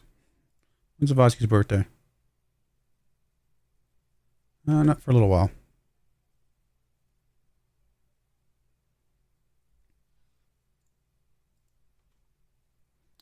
Herrera's contract.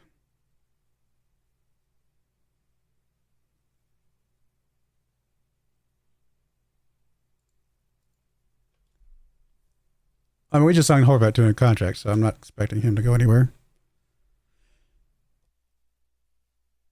Although I didn't actually remember if his came through already. It's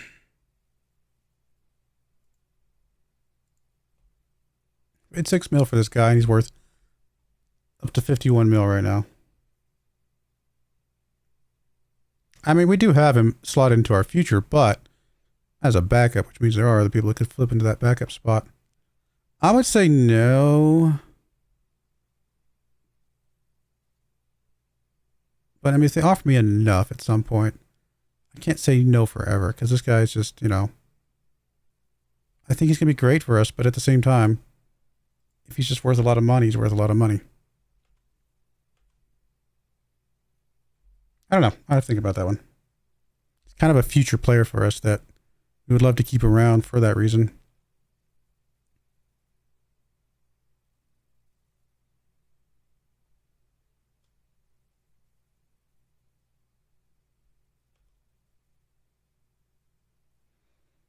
I mean, Vergara, I don't think I could sell Vergara for that much. He is a starter, although we only paid $8 million for the guy early on. He is not interested. Okay, that's good to know. If any of these guys start throwing a fit, we'll have to do something, obviously. Well, huh?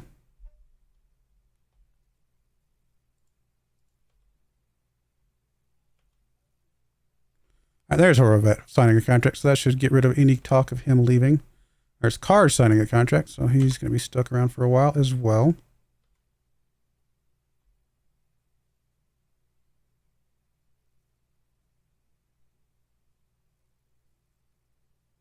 How's the stream going? So far, so good. We won the Champions League, so can't complain there, that's for sure.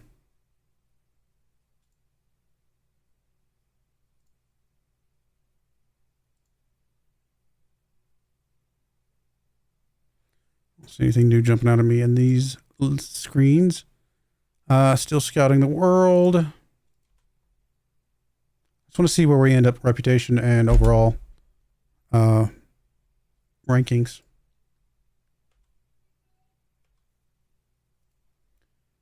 How much time do we got left on Zavodsky's contract? 43. So we got 4 more years with him. I can't imagine he's going anywhere anytime soon. He's been here for almost a decade.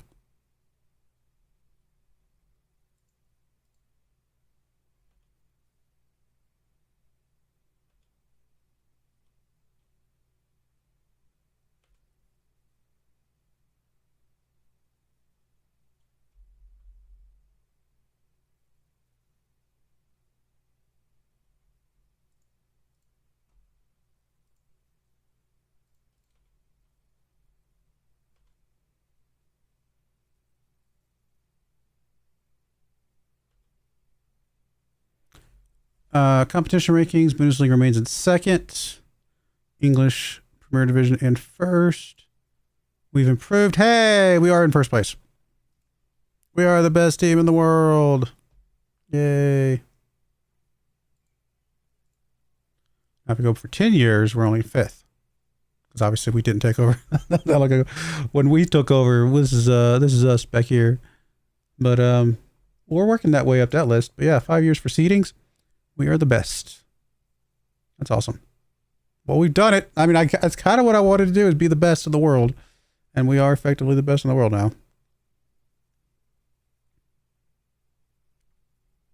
By a pretty big jump, actually. I mean, it's not even close between us and second place. How far behind are we on this list?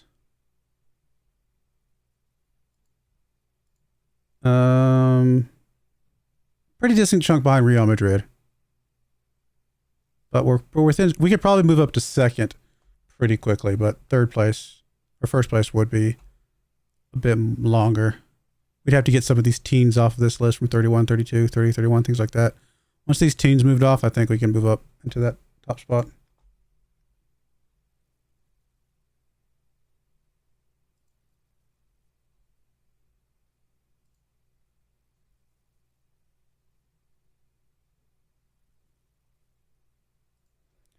Where are we at reputation-wise, though? I think we're... Don't remember where we were before. Nice. I was sad to miss you live on FS25 the other day on my birthday. I've watched every FS video on your channel. I mean, obviously all the VODs are up on the channel. So if you missed the actual live stream, you can watch the VOD. And of course, I will be live streaming again tomorrow. Some more FS25. And happy birthday.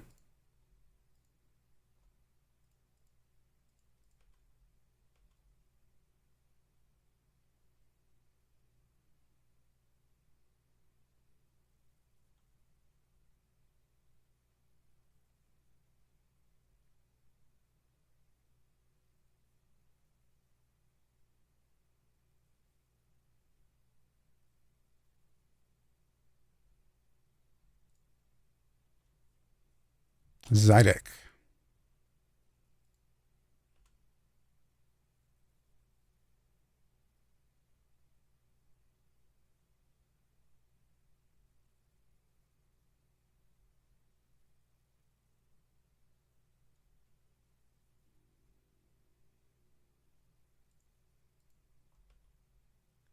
There you go. There's a reputation. Inter retain their status as arguably the most reputable club in the football list published today. All right. So we are 3. We're behind PSG and Inter. Now, I think this is more subjective, whereas the other list is very much based on our positioning and what we've done, on the field. I feel like this one's more like I don't know if I could control whether or not we take the top spot here or not. It's not really based off anything, I don't think.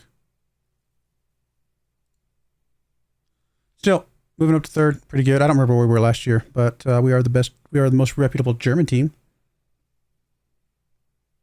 And we're more reputable than any of the English teams. That's actually pretty cool. But of course, our arch nemesis right now, Inter, who we just beat, is ahead of us still. And of course, PSG.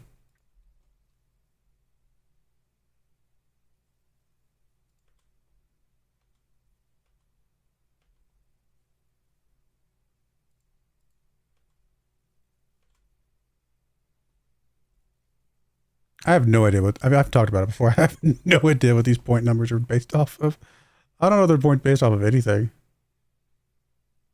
I don't know. Hey, look, we're 3,731, whatever that means. You're probably my favorite stream YouTuber. You're a very laid-back guy, nice and informative. Well, that's kind of you to say. I appreciate that. Thank you. I always enjoy watching your videos after a long day of work. I hope you keep going. Well, thank you. Those are very kind words. I appreciate that. I mean, I'm planning on keeping going. I don't have any specific reason to stop anytime soon. Although, I mean, I'll admit, after I've been doing this for, how long have I been doing this? Let's see. What was my first video?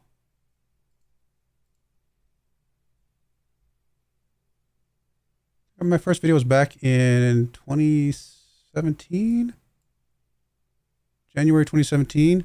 So come this January, I'll have been doing this for 8 years. Would have been nice to have a little more success in 8 years of time, but it is what it is. And success is obviously, it can be defined as different things. I would say I've had more success than most YouTube channels, because most YouTube channels just don't succeed. They don't last very long, right? Those are the ones you never see, right? The ones that, there's a lot of YouTube channels that fail pretty early on. And I've definitely had more success than most of them, of course. But maybe not as much success as I'd hoped at this point, but it is what it is. I'm not going to change anything here because we don't need the money. We're not spending the money anyway. Club improvements. What do you want to improve in the club? Bigger budget for the loan manager. Considering all the loans that we don't do any loans. Sure, why not? You can have a bigger budget. I guess we loan people out. So I suppose there's that. We're playing FC Bayern in the Super Cup.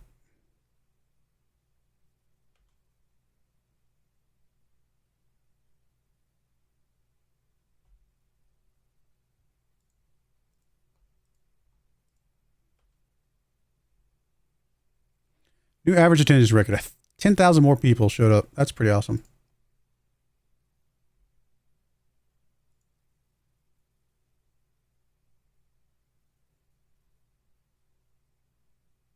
I've been promoted to the Wolfsburg 2, which honestly, I might need to make some changes here. Because anybody who's capable of being homegrown at our club, like Fabricio, for example,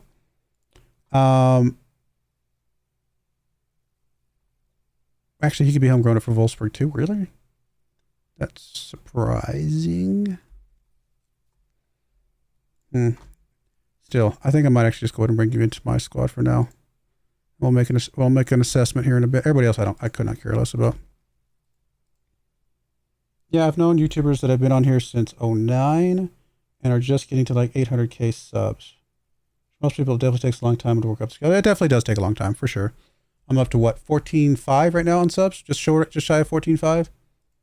You know, it's not bad. I'm definitely not complaining by any stretch of the imagination, but I have spikes. Like if I look at my thing, there's little spikes of like big viewership and then it tapers off, and then a big spike of viewership and then it tapers off, and I guess the good thing is that each time it tapers off at a higher level than it was before the spike. So hopefully that continues. But I would say I think the big thing for me right now is that I thought FS25 was going to be bigger for me than it has been. It has not seen near the success that FS22 did for me. So that's probably the more surprising thing. Not so much that I was hoping it'd be just a little bit bigger is all. I think that's the only thing. That's okay. Maybe people are not as interested in FS25 as they were FS22. And I will also say this. FS22 got its big spikes of viewership when it was like free on PlayStation and things like that. And so probably a year from now, once FS25 has been out for a while and it gets like some free thing on Xbox or PlayStation or something like that, there'll probably be a pretty big jump in viewership on my old videos at that point in time, which is cool. All right, so we did reach number 1 in the world. Like, do we keep going? Like, I don't know. I wanted to win back-to-back Champions Leagues. That was what I was hoping for, is winning back-to-back Champions Leagues. But also wanted to be number 1 in the world. And so we're already number 1 in the world. Do we stick around and hope that we can win a second Champions League right after this one? I don't know. You're not really looking, you're not going to cause a fit if we don't let you go here. So we're going to hold on to you here. Currently a slight weakness. It's fine. That's fine.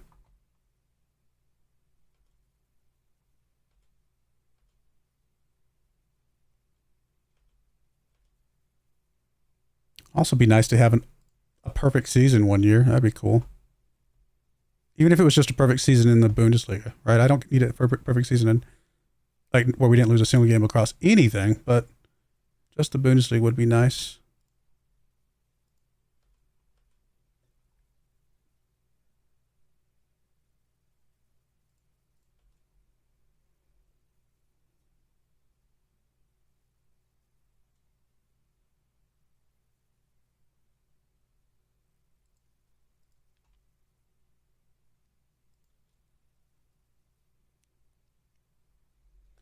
Actually, here's a question for me. Let's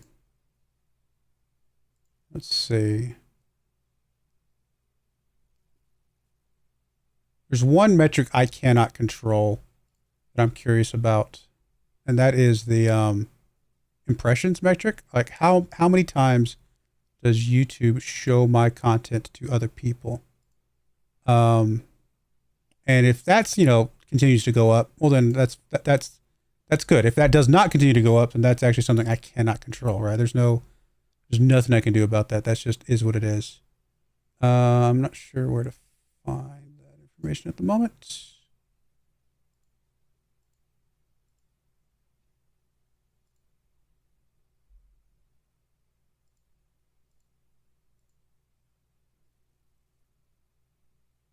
they've moved things around. So there we go. There's impressions right there. That is impressions over the last year. Okay, what about all of 2024? I've had 11 million impressions, which means my content has been put in front of 11 million people. Well, not individual people probably, but just 11 million times. In 2023, that was 12 million. So I've actually had, now granted, we still have a month to go. So let's say I get another million in this next month. That means my impressions have not gone up from last year.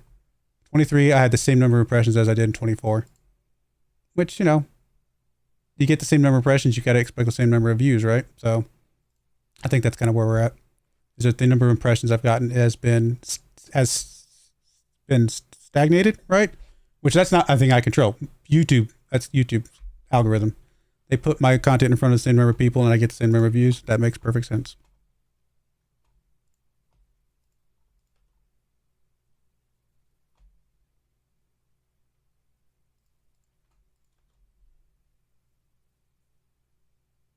Yeah, that's surprising to me too. When I saw it was going to be coming out, I was excited and ready to play it and watch it start up. Yeah, no, I mean, I've definitely been having fun with FS25. I mean, the other thing is I did like 3 series at the beginning of FS22. I've only done 2 series at the beginning of this one. I kind of got a little bit burnt out at the beginning of FS22, so I didn't want to do too many series at once. Streaming is new though. I did not stream at the beginning of FS22, like at all. So adding in the streaming, you know, has been nice and it's been kind of cool. So we'll see how it kind of continues. It's still very early on, honestly. I'm not going to judge too harshly yet. And thank you for the silver level, Ethan. I really appreciate that very much. Welcome, welcome, welcome.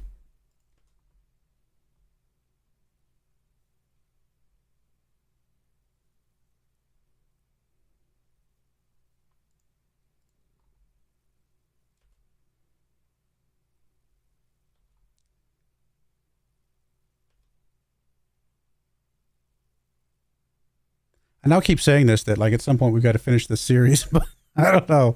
I just want to see how good this team is. Like I'm enjoying this team. Like this team is one of my favorite teams of all time, and it's hard to let it go, you know? So it's kind of like, what do I do?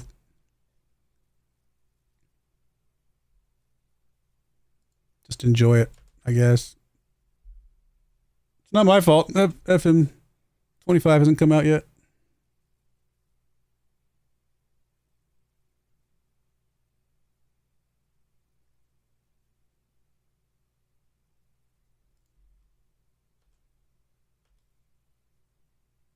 Bunch of people rejecting friendly proposals. Okay, let's go look at our schedule though, because I would still like to get a friendly schedule against whoever that team was, and then Bundesliga 3, which I think we can look at here. Can we propose friendly senior squad? I don't know, over here. I want to play you guys once just so that fans can be happy that we played you guys once. Like, I don't know what else to do. Weird friendly schedule.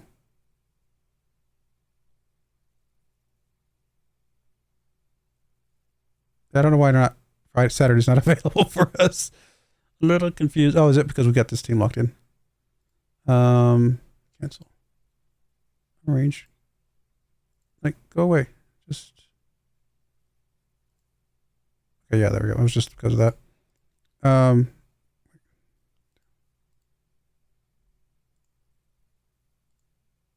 maybe I just need to wait for that one to lock in. For some reason, it's like stuck. They rejected it. Well, I want to arrange a friendly with you guys at some point. So when can you arrange a friendly with me?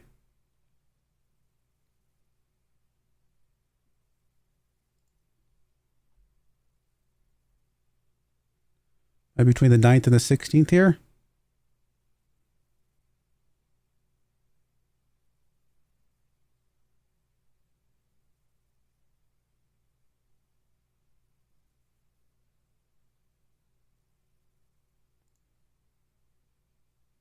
Apparently we can't. The option's gone. Okay. Well, fans, I don't know what to tell you guys. I don't know why these guys are considered our rivals of what. It's the dumbest thing in the world, but they don't exist as far as I'm concerned.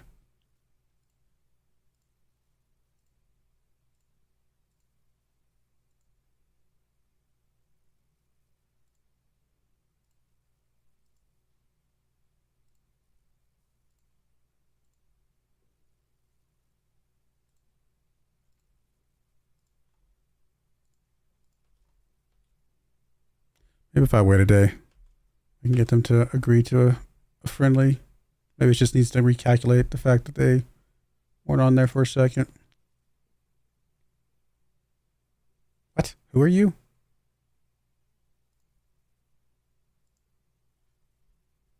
What friendly was that? I didn't know what that was. So let's go back over here. Let's go back over here. Like, can you all do a friendly down here somewhere? Or maybe over here. Like, I don't care, just somewhere.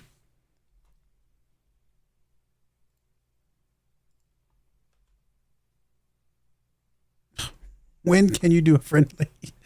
Just tell me. I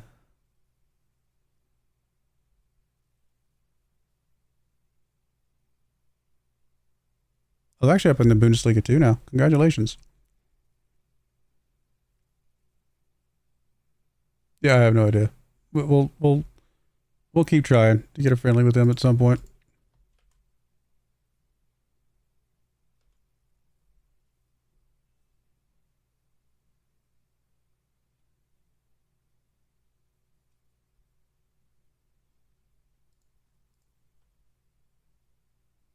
Brescia, who are you? Nobody we care about. I mean, I don't really like the idea of having to pay for him to leave us. Always thought that's a little silly. So we'll just take the one that's free.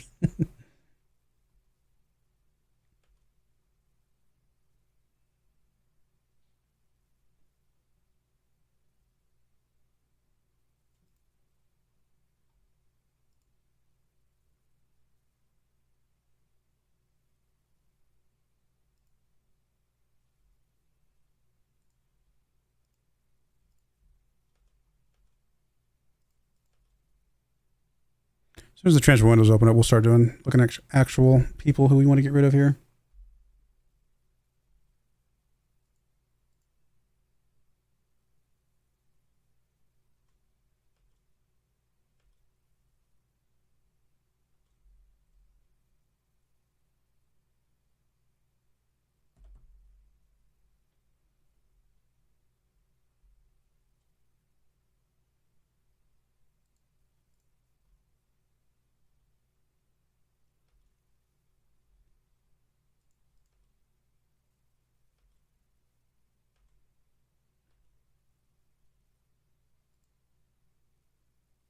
I don't know who you guys are, so you guys can be delegated.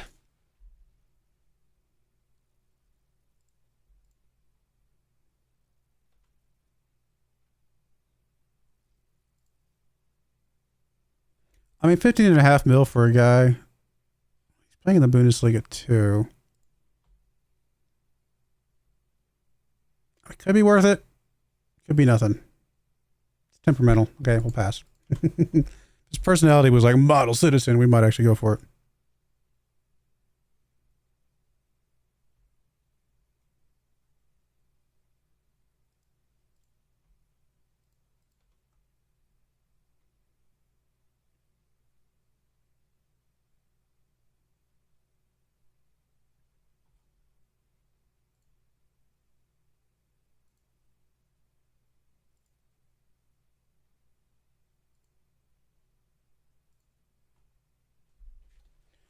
Alrighty. Nothing there. This is our technical director.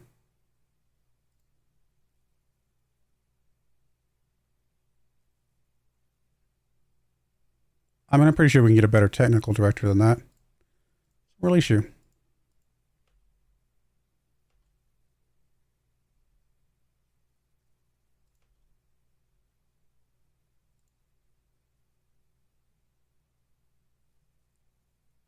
Wait, was that not you? Was that somebody? Was that an under 19 technical director or something like that?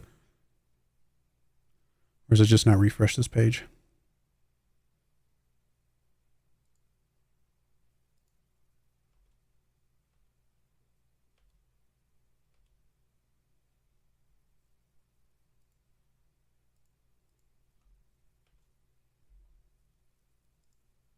Okay, I just hadn't updated.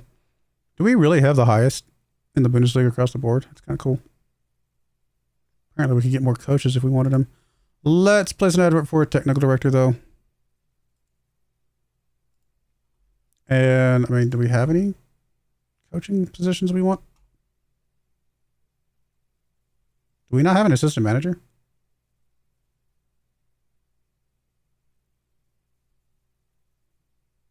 Assistant manager must be one of those other ones, right?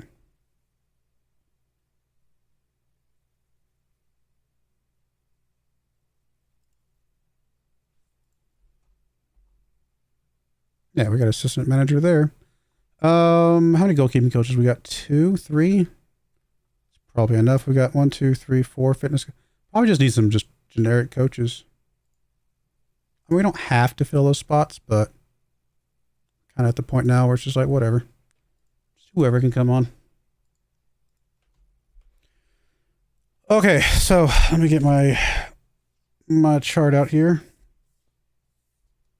And let's see what kind of transfers we're going to be planning on doing this year.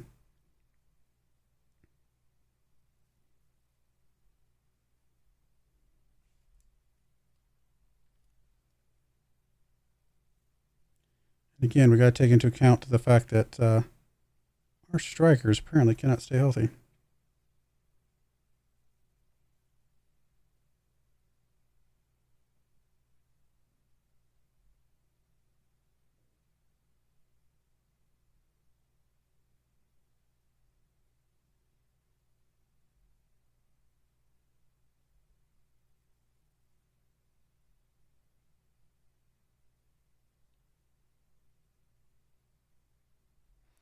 All right, let's make sure I get all the positions marked down properly. DLF on support. 2 inverted wingers on support.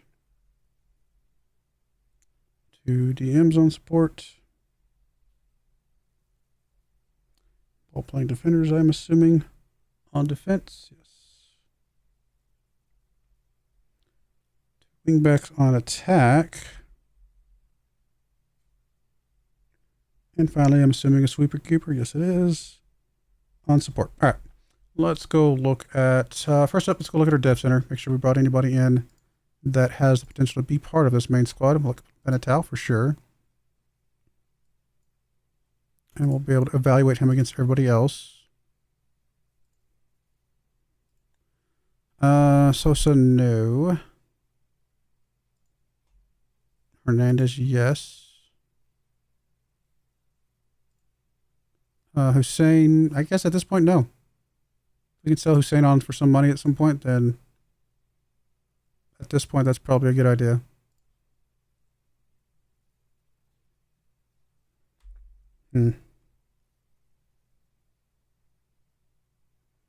Yeah, I think we put Hussein out on the out.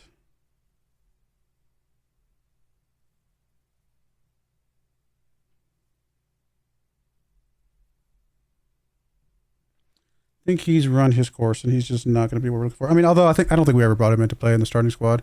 I actually do think we brought him in specifically to sell on someday for a little bit of a profit, which looks like we probably could get.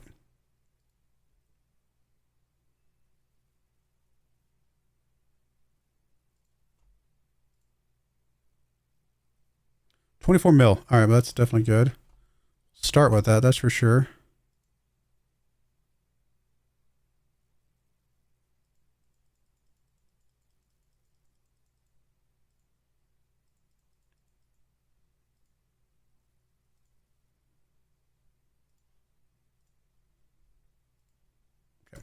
Like we did actually try to sell them last year. 27.5 mil. I'm happy with that. And because we don't want him.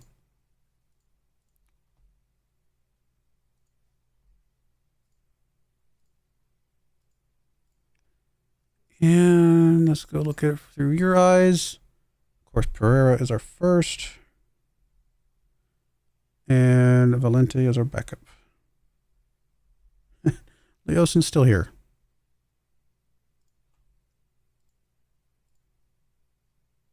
I mean, it kind of just exists. Who's on the left? So Abe, of course, number 1. Natman definitely does not play here. Guillermo does not play on this side. Hussein does not play over here. Marcos Paulos, probably not over here. Herrera does not play over here. Lancaster, I forgot about you. You're coming in today? Apparently you haven't showed up yet. Guajardo also does not, we don't care about you. We just want to sell you now. Bought you for 5.5 mil. We'd have to break even at this point. But honestly, breaking even better than probably keeping you around for no reason.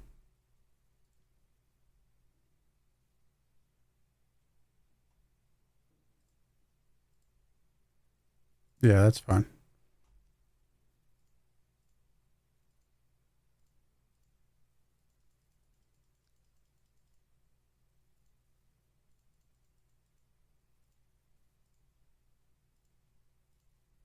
All right. Well, if you're around 7 mil. Small increase, so it's not bad. Bright's definitely on this list. So Guajardo goes bye-bye. I got to look at Marcos. Is Marcos here for center back row? Crossing's not amazing. I mean, one good thing about Marcos is that he can play all across the back, which is very cool. We did pay a decent chunk of money for him. Can he ever be homegrown at the club? Apparently not, unless he just hasn't ticked yet. Oh, he's still out on loan. That's part of it. Does he come back?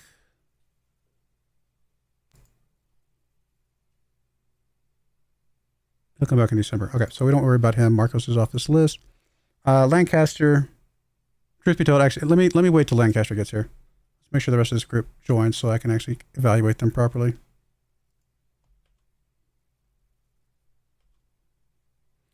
All right, there's Stojanovic, Mendieta, and Lancaster all there. Perfect.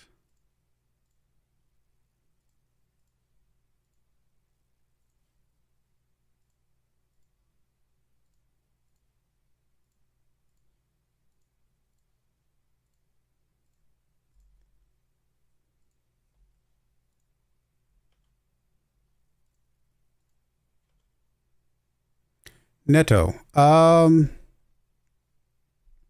we trying to sell him a year ago? Yeah, we were. But I think we wanted way more than this much for him.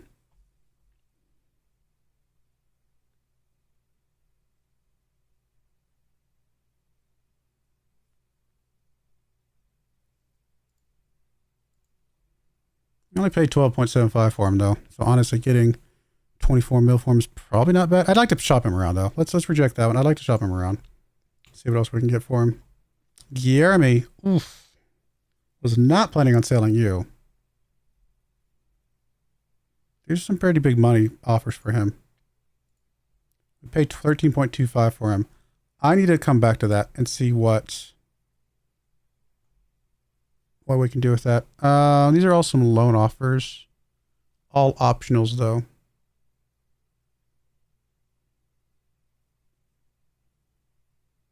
I think I'm gonna say no to all these. I'd like to just sell you straight up.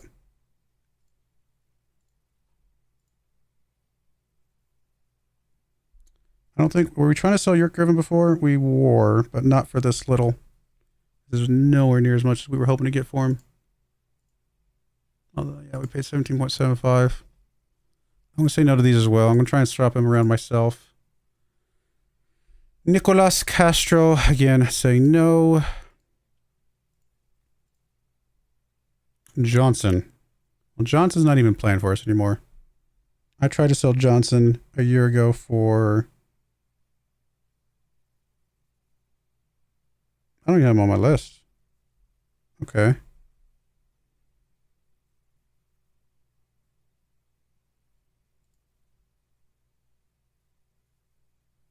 Like, he didn't pay for his last year, right? We went on loan to Newcastle? Yeah. We only paid 1.9 mil for this guy. I think Johnson is a player we are okay with selling, to be honest. I'm gonna shop you around myself again. Like if there's interest in you, then rejecting those right now is not gonna be a problem. Technical director. 2020. Okay, yeah, that's about as good as it's gonna get. In fact, I'll even give you more money than you're asking for. All right, all of that looks good. Let me go back to the squad planner and go through this list again because we have new people on the list. So goalkeeper, these are fine. Left-hand side, again, not Natman. Oh, let me make sure, because I don't think they're in this list right now. Def center. Because some of these guys might have dropped down to these other squads. Yeah, they did. There's Lancaster. Why is my mouse all of a sudden being dumb? There's some fuzz in the camera. Let's move you up to the senior squad. Stojanovic. Mendietta's out on loan, so we don't have to worry about you. Yeah, okay, we're good. Okay. So back to squad planner. Back to suggest for everything. There's Lancaster. Okay, he might have already been there, but I just wanted to make sure we get everybody. Look, okay, Nepa, no. Guillermo, no. Hussein, not here anyway, but no. Marcos out on loan. Herrera, not here. Lancaster, maybe. Guajardo, I mean, no, but I'll leave you on the list just so I remember to sell you. And then Brights is in the list. So, as of this looking right here, Lancaster actually looks like he could be better than Brights. So I think it would be Abe as our starter, followed by a Lancaster, and then finally Brights. Now Brights, Argentinian. Can you be homegrown at club or anything like that? You can be homegrown at the club in another year, which is a big one for us, as well as being trained in Germany, which is another also big one for us. What about you? Presumably you could be homegrown in club. You're just now starting though. But yeah, you also have the potential to be both because you're only 17. That makes sense.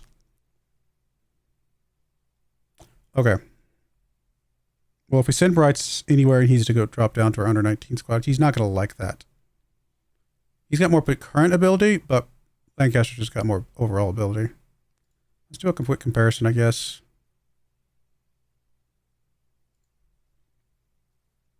I mean, very similar. But I do think Lancaster might have a slight edge in a lot of places. I mean, Bryce is a better leader, got more determination. That's important. Lancaster's got more work rate. Similar physicals, but just slight. I mean, definitely an edge on Lancaster's side of things. Technicals, I think, pretty even once you balance them out. But yeah, I don't know. That's a tough one. Lancaster's only 17. He's just gonna. I think he's gonna get better faster. So I think he does take that spot. On that right-hand side, we do have Natman. Technically could put Vergara over there, but currently not planning on it. Question is, do we want to sell Guillermo? I want to knock off Vergara. I'm going to knock off Chicho. Marcos could play over here when he comes in, but probably not. So honestly, right now, it is just Natman and Guillermo. We don't even have any real good prospects. So in that case, I don't think we want to sell Guillermo. Even though he's worth a lot right now. For a guy that sits on the bench. If Natman gets injured, we're going to want a $60 million guy sitting on the bench. So in that case, we're going to say no to all of these. Unless he gets cranky. If he gets cranky, then so be it. We'll have to do what we have to do. All right, center backs. We got a plethora of center backs. Broyar joining us in January. Go ahead and knock you off this list for now. Stojanovic is a defensive midfielder. Knock you off this list. Marcos joins us in December. Knock you off that list. Guajardo doesn't even exist. Oh, he's the guy that we're trying to sell, so we'll knock you off this list because we've already got you written down. Fabricio, defensive midfielder. Hussein, come back to you. Just want to make sure there's anybody obvious that we knock off this list. Farkas obviously comes off this list. Okay. And then Johnson, which I do think we want to try and swap around. A lot of people don't want him, and we didn't use him this year, and we obviously did everything we needed to do. So Johnson definitely goes to the bottom of the list. Is there like a way to... I thought there was like a command that I could push him all the way to the bottom. I'll just move him all the way down. That's not what I want. Move him down. There we go.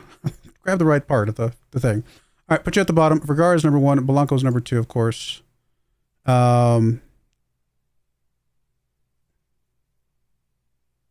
Actually, Blanco's number 1. Vergara's number 2 is what I meant. Blanco number 1. Vergara. Followed by probably Chicho and Herrera. in that order? Question mark.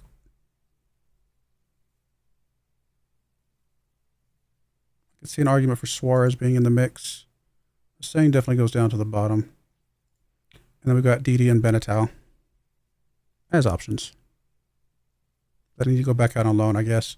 So yeah, I definitely think Chicho comes in maybe next. It's a tough one, though. Followed by Herrera. An argument to be said that Herrera will be better than Chicho someday. Same thing for Suarez, honestly. Chicho be retrained on the right-hand side? I mean, not with that kind of crossing. But otherwise, his physicals are pretty decent.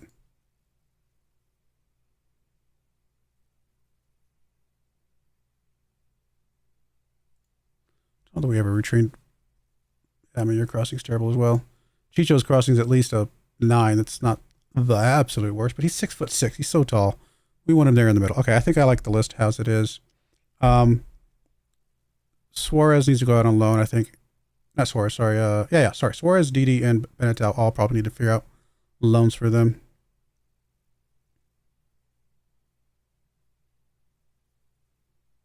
Alternatively, we could just pick which one of these was our favorite and sell the other one. I mean, we would have already made a massive chunk of money if they can sell for anything right now.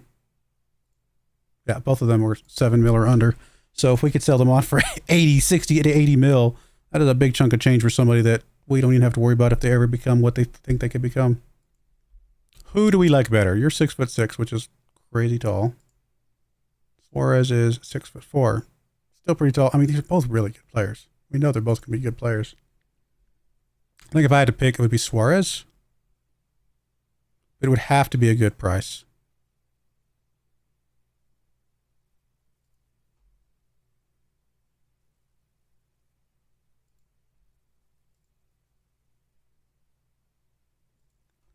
I mean, we'll try. I don't think we sell him.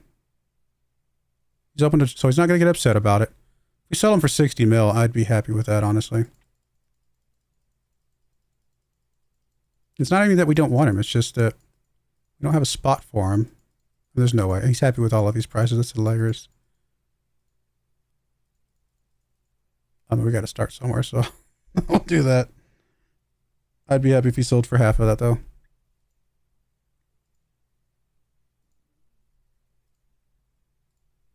All right, we'll try it just for fun. And then everybody else is already up. Oh, we got to put Johnson up.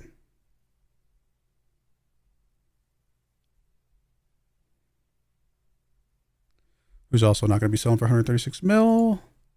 That's all right.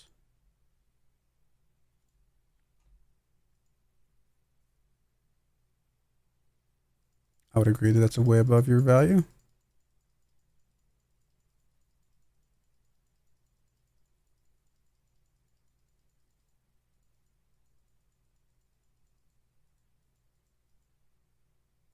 Oh, he would be happy with that. Okay. Right, we'll go 70 mil. If we got him sold for 70 mil, that's pretty huge, actually. Our intermediary. These are some good prices. I'll probably go for the 58 to 65 and only 5%. How much did we pay for you? 1 point. Yeah, this is big. This is big. I'm 100% okay with that. We did not need you this season. And if we can get that much money for you, then that is exactly what we're looking for. All right, I'm happy with that. Did we already put Hussein up?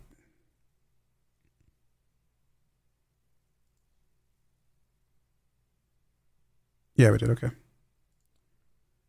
Okay, who's next? We'll come back to these other guys once we've actually done some stuff. Defensive midfield, which is obviously got several ridiculously good players already. Hansis is number 1. Farkas is number 2. Paolini is number 3.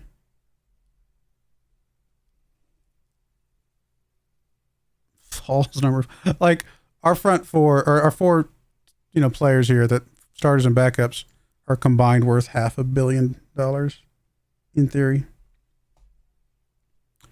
And then who do we have left after all of that? Horvat, no. Hernandez, maybe. Stojanovic, probably. It's another one where we get a lot of pretty decent players here.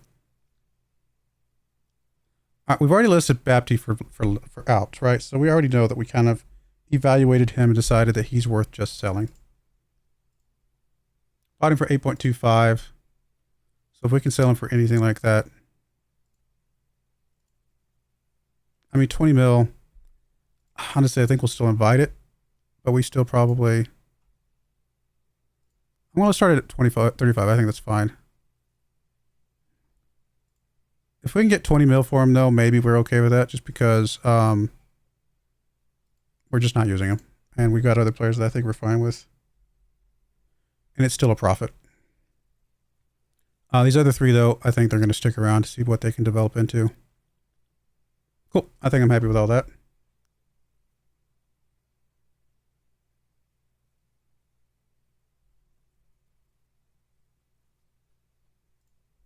Left side, not Abe. Perez and Horvat, yes. Yurtkuven. Now we got to sell Yurtkuven if we can. We've already tried to sell him once. We'll try to sell him again. I mean, yeah, absolutely. If you want to pay 35 mil for him, apparently that's what we've already evaluated him being worth at some point in the past.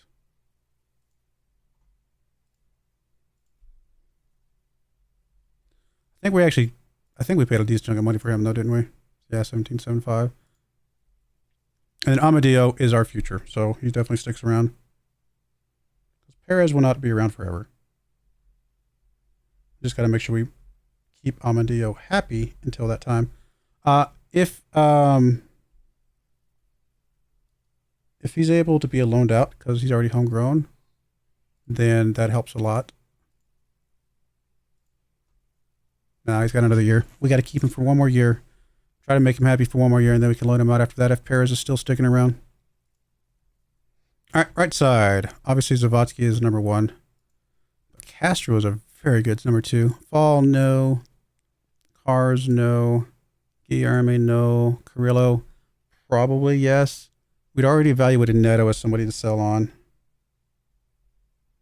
So I think we just keep that evaluation. There's no reason to relook at it, I don't think.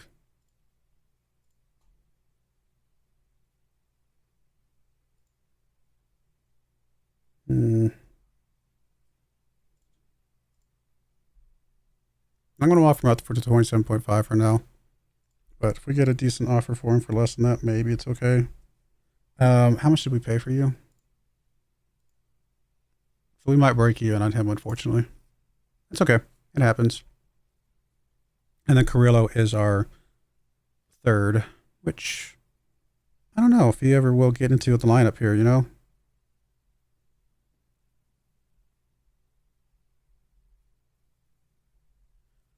Zavatsky is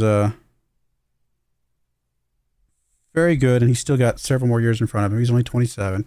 Castro is an obvious secondary behind him, and he's only 21. I don't know where Carrillo ever comes into this, to be perfectly honest, other than just as a player that can fill in when people get injured and things like that, which we know has happened. How much can you be homegrown? Wrong button. We homegrown in Germany in 2 more years, but not homegrown at the club. Still, homegrown in Germany is still pretty good. All right, so we'll put Carrillo on the list here, just so we know that he exists. But yeah, and then strikers. Definitely not Amadeo. Definitely not Zavatsky. Okay, we need to reevaluate who our number one striker is. Obviously, Ozturk played really well this year, and Six got a bazillion injuries. It's a tough one. Do we just move Ozturk into the starting role?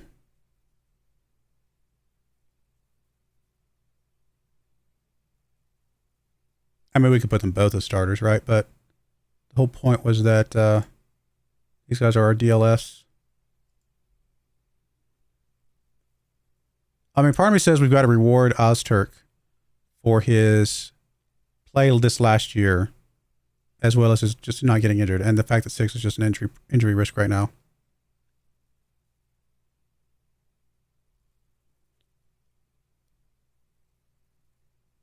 I think we push Ostrich up, and then we put 6 behind him. I think we have to play it that way, and then between Elia and Cars, I still think I like Cars better.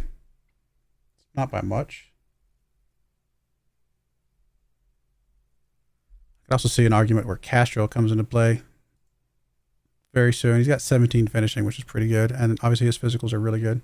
Like this guy is very good, but 16 finishing is not bad. Elia is actually potentially worse than Castro though, but we also seen his productivity, so it's hard to. I think we just trust his productivity. I think we put Castro as a third here. I should probably put an in front of your name so that I know the difference between you and other Castro. I think we're happy with our strikers. I don't think we sell anybody right now. All right, we got a bunch of guys out there. What is the best place on the original farming map to raise cattle? I don't think there's such a thing as a best place. I mean, you can put cattle anywhere. You pick where to put the cattle, is really what it comes down to, because obviously it's a cattle pen, and you could define the borders and stuff like that. So, yeah, there's no, I know that's not quite the answer you're probably looking for, but there is no best place.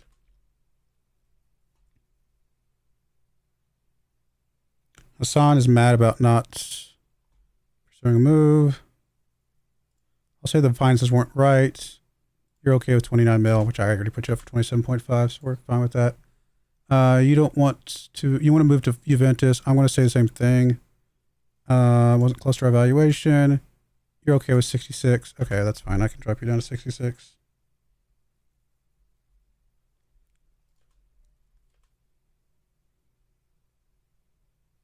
What position do we strengthening in?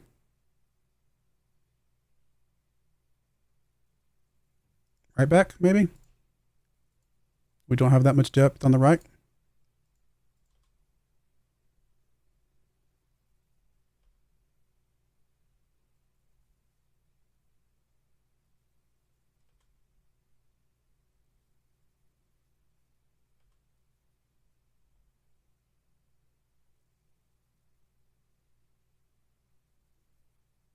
I mean, yeah, we're trying to sell you, and so I don't care about that. And we'll delay everything else. Yeah, this is all fine.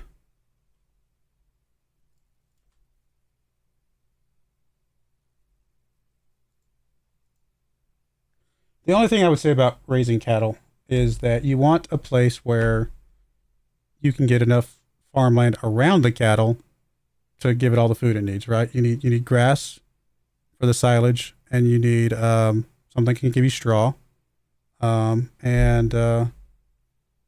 just making sure you have enough farmland to support however many cattle you want, and that, size-wise and everything like that. You don't need much, though, honestly. And you don't really need that many cattle. I mean, I've gotten by on mini games with just 45 cattle. And that's been more than enough for anything I needed to do.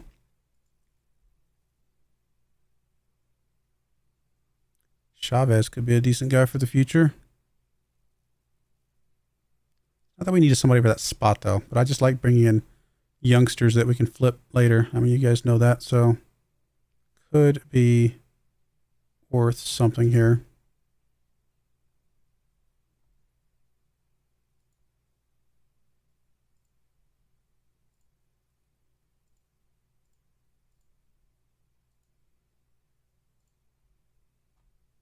Especially with the release clause. I mean, those are so nice. It actually looks really good. So, yeah, I'm okay with that one.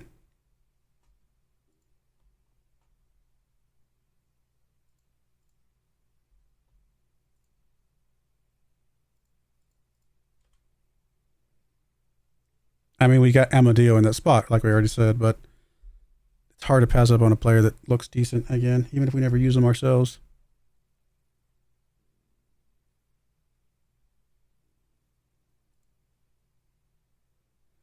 14.5 for Neto is a loss.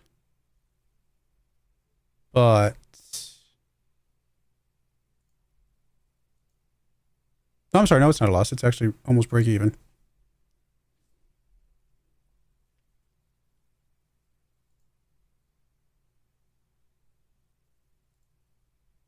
I think it could be worth more than that. Could be wrong, but I think it can be. There's a 60 million Johnson offer. I think we have to say yes to this one. I think 60 mil is a really good price for him.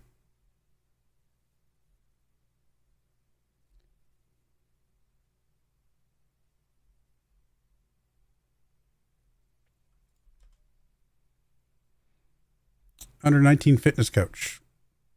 Okay, how about you?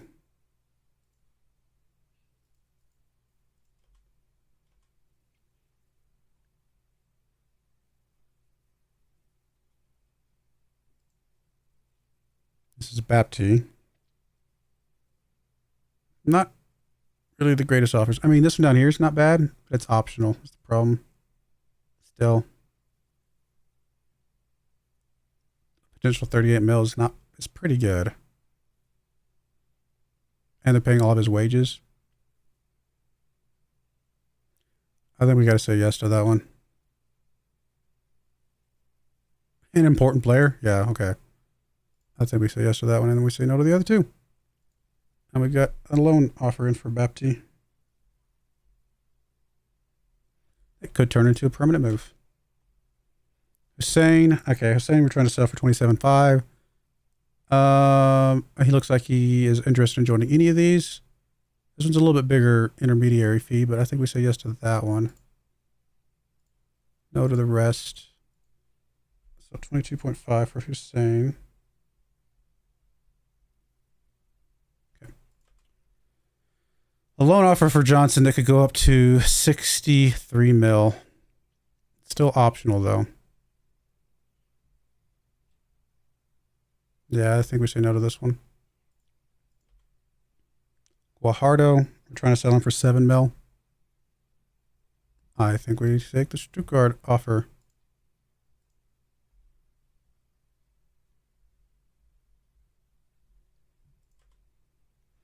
Yurt Guven, 33.5 mil. That is pretty good.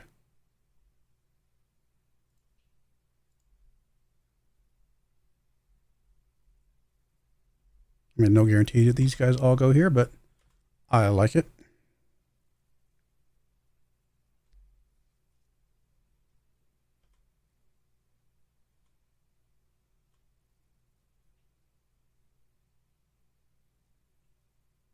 I mean, we sell all these guys. We got over 100 mil coming back to us.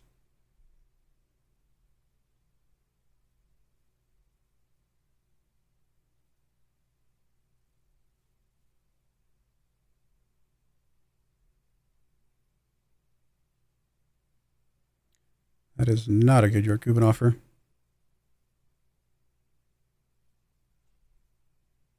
much longer we got on you? I mean, this is the last year, so we either sell you now or we don't sell you at all. Yeah. Man United wants you. They'll have to pay for you. It's only worth 5 mil. He has no interest. Okay, we'll say no to that one. We've already got a better offer in for you. Okay, so let's see who else we can do here. Let's put Hussein back up for a little bit more than this. See if we can get any sort of offer for you besides the one we've already got. Guajardo.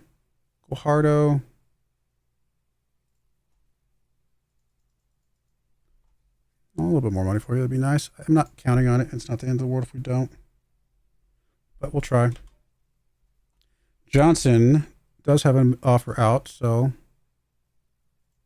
for 60 mil. I'll put you back up for 65. So we can get a bidding war at all for you. We got Suarez. Let me come back to Suarez. Neto. No offers for Neto.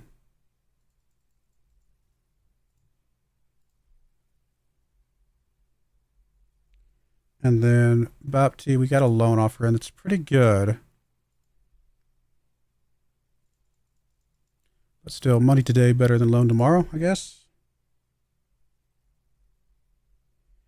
We'll try that. And then Suarez is the big one. Which I expect us to have to drop his pretty heavily before we get an offer in, but we can play this game for a little bit, so I'm okay with it.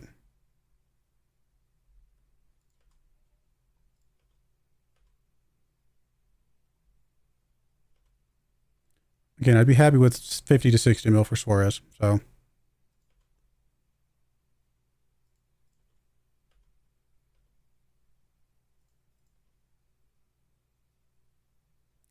I mean, no.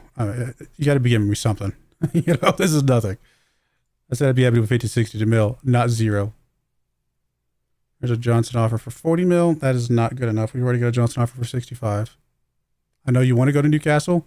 They need to put up more money if that's what you want to do. I mean, in fact, here's what we'll do. We'll say they got to pay us 30 mil mandatory future and 30 mil installments. And because you want to go here, I might potentially accept this one. But they have to go for that. Guajardo, 5.75. I mean, it's not bad, but it's optional, so I'm going to say no to this one.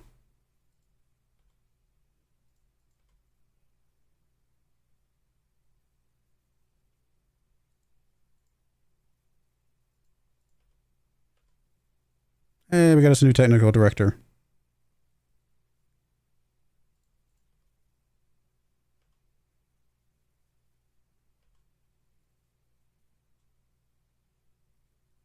Hey, Thomas Crusher, how's it going? I am doing well. How are you? All right, all of that looks good. Hussein, okay, fine. Guillermo, yep. There's a Suarez one. Again, they're not offering me any money, so that's a big no. I'm okay with getting rid of Suarez, but only for money. Now, I'm not saying we won't ever loan him out. We could loan him out and then sell him again later, but even the loan out, we want to get something for him. Now, this is a potential of 33 mil for Bapti. We've already got an offer for 30, around that much for a loan. This is a actual fee. It's probably better for us, right? Pay the money now as opposed to getting the loan later. I think we accept this. But I don't know that we cancel the loan. Right? Did we cancel the loan? Let me go look at those again. Bapti. The loan they were offering us up to 40 mil. But it's future and it's optional. I think we leave the. No, I think the smart move is to get rid of the loan. Okay, this other way to look at it is that they're paying 100% of his salary. We've got him for another year after this. So let's say they take him and they don't want to keep him, but they develop him a little bit. Maybe he's worth more next year. Maybe we do keep the loan in there. I'm okay with either of those, I think. Who are you? Somebody we don't care about? Sure. Be gone. Oh, Johnson. Again, it's only 44 or 42 or whatever. Well, it goes up to 45, but still. No, I mean, there's just no. It has to be at least 30 mil since he wants to go here. And it has to be 30 mil here since he wants to go here. I'll be nice and let you. I'll accept this since I know you want to go here, but I'm not going to accept it for less than we've already got.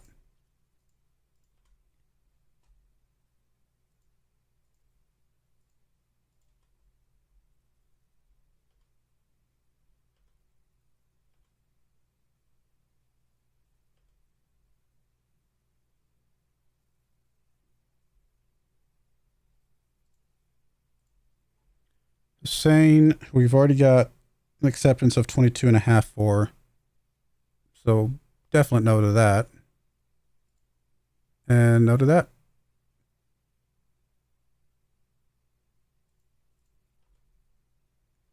You hear me? If I had somebody who could play on the right hand side, I'd consider it, but no. Again, somebody I don't know about, so whatever offer you want to go with, fine. Again, Suarez. I mean, they're paying 100% of his wages. I don't dislike this. But I was hoping to be able to sell him. Sorry, wrong button. And he could be trained at the club if we decided to keep him. So if we were going to loan him out thinking about keeping him, yeah. And he doesn't even want to go to Stuttgart anyway. Yeah, I figured Newcastle would drop out of that.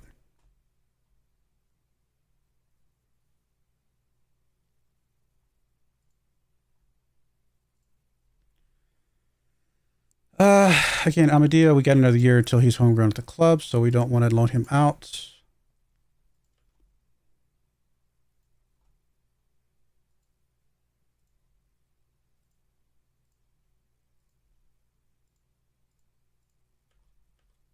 Yep. All that's fine.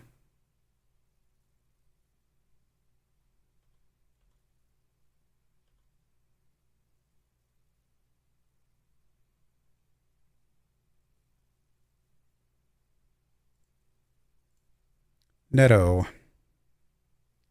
15 mil for Neto. I mean, it's more than we've got offered right now. It is mandatory as well. We're paying all of his wages this year. I mean, it's not far off from our current value evaluation of him. I think we have to accept that one, but still maybe put him up. So we got him up for a loan, 15 mil. So I think we put him up for like 20 mil. We'll do like 17 and a half. All right, let's just see if we can get him for anything. There's a Johnson offer for 62 mil for Juventus. I mean, that's better than the 60 mil we got right now. Right? Barcelona's paying us 60 mil, and we have to pay intermediary fees for that one. This is a straight up 62. I mean, it's not as much up front, but there's a little bit of gamble based on international appearances, but he's already had 74 caps. I'm pretty sure we're going to be covered on international appearances. I think we accept the Juventus one here and cancel the other one.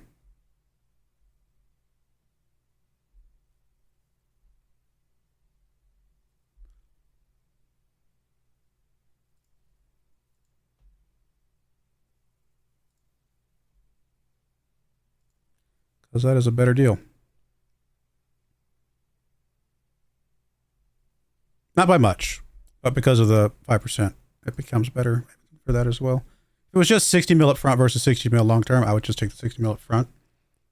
But this is fine. And then we can offer you back up for, well, the 65 that I was trying to offer you for originally. Well, actually, yeah, that's fine. Let's just do that. Barcelona wants him, they'll have to pay a little bit more money for him.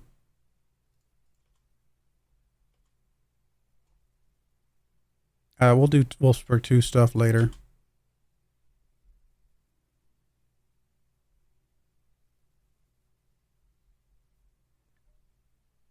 This is Neto. Well, there's an offer for 17 and a half. Okay. Well, then that worked.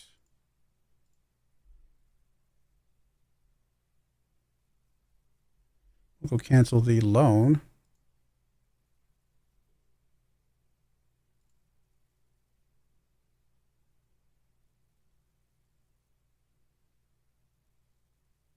This loan for Neto. Cancel and we'll offer you back up.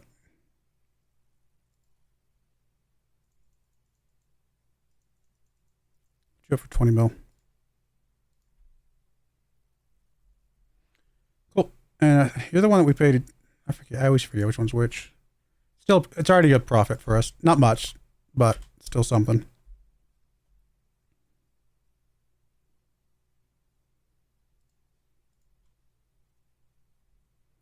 Just standard coaches. Who's a good coach? There's a decent, just across the board coach. Let's go for you.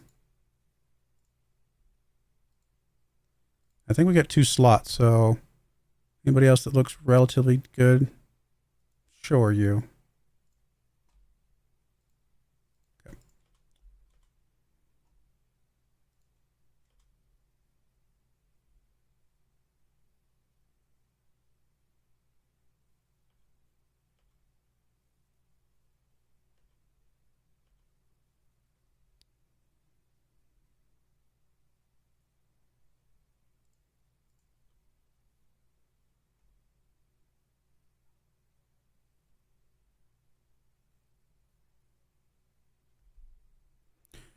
Nobody here jumps out. I mean, we already got an offer out for Chavez. Everybody else is either too expensive or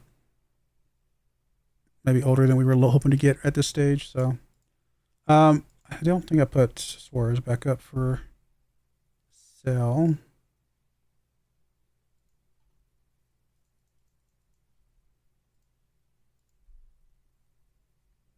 The only one that we haven't gotten a serious offer in for. I don't blame him because we're asking a stupid amount of money for him, but I'm willing to come down from that. Just give me a ballpark. Offer me 60 mil for him. I'll say yes.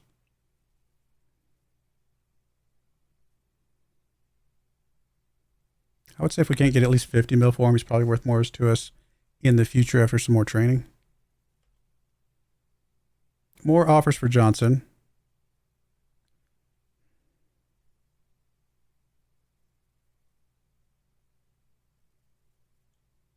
I mean, these are just not as much as we've already got an offer in for. So I think we say no to all of these.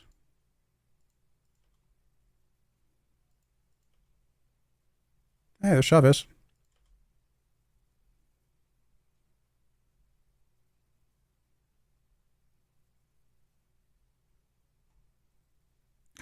Actually, I'm saying he's 4-star now. Well, if that's the case, then we bought him to sell him. And that's okay too.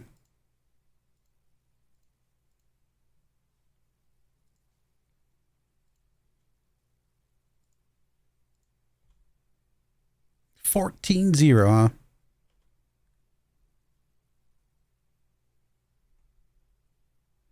Hey man, how are you? Hey Brucey Bonus, how's it going? Played my first 8 games as Motorsport Manager, 1-7, lost 1. I mean, it's a pretty good record so far.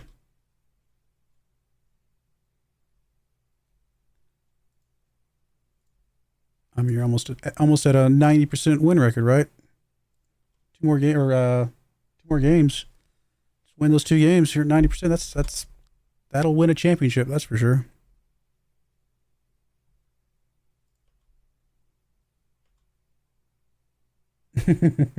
Yeah, okay, you're funny. I'm not giving up Perez, who I paid 250 mil for 51 mil. No, he's retiring with us at this point. All right, there goes Johnson. I'm okay with this move. Yes. So that gets Johnson out the door for 62 mil. Well worth it in my opinion for a guy that only cost us what? Was he one that was 2 mil? 1.9 mil. Selling for 60 mil. I like it. Jansen, not to be confused with Johnson, joining us. Well, Hardo going out for 6.25. I'm okay with that as well. He never really became what we thought he could be, which is fine.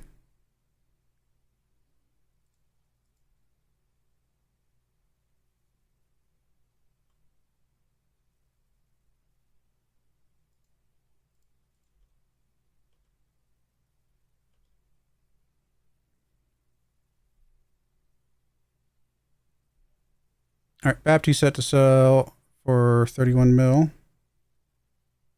Actually, I think it goes up to 33 mil when it's all said and done. So that's pretty good. How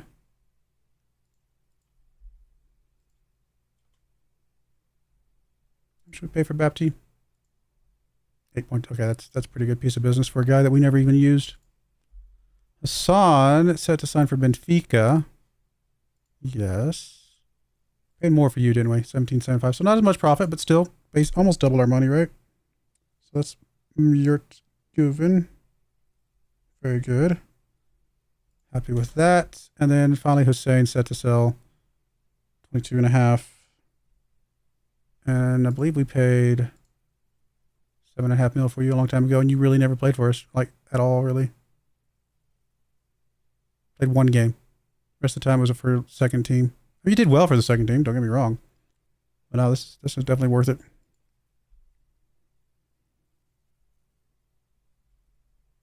All right. I'll leave Suarez, who was just kind of a shot in the dark, see if we can sell him. And Neto. And as of right now, we got a big chunk of money there. Obviously, 240 mil in the transfer budget, which we do not care about. I mean, this entire save, I think I've looked at this number once, that we actually used this number to do something with. The rest of the time, we've completely ignored that number.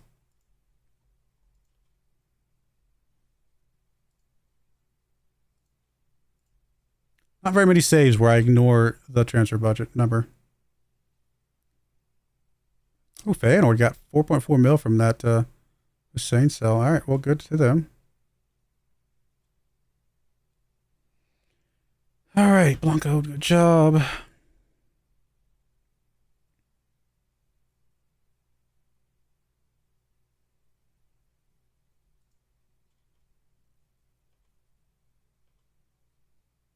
There's a netto offer there, but it's just not worth anything.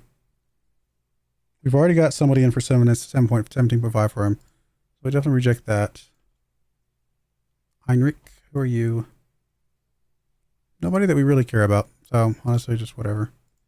Be gone.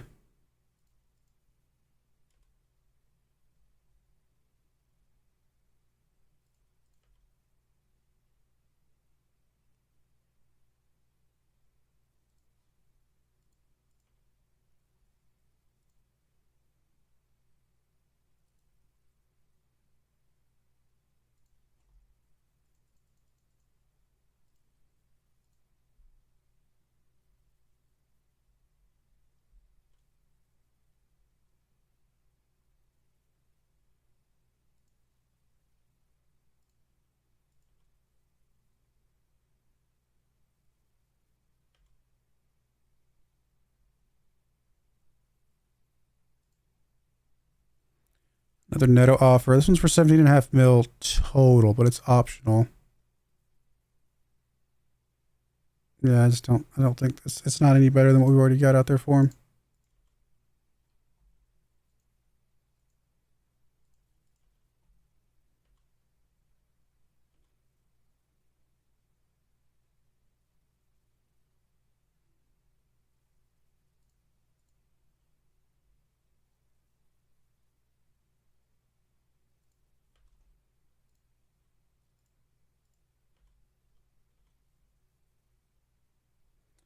State ticket revenue. We're number 3. We're working our way up the list.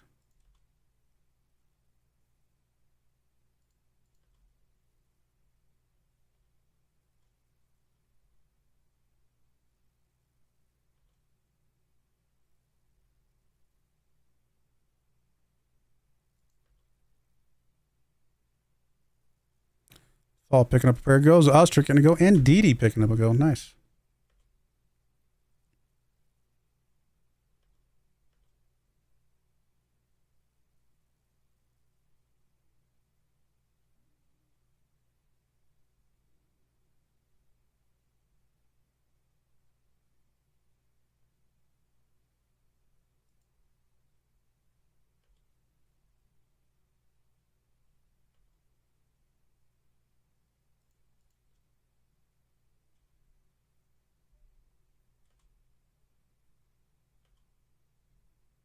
Netto move delayed due to work permit. All right, looks like he might be able to go. No, that'll be good to get him out the door.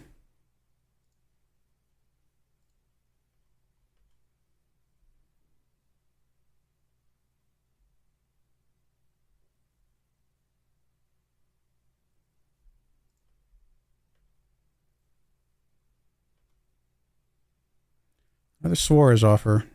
Again, a loan is not the end of the world. I'm just not ready for a loan yet.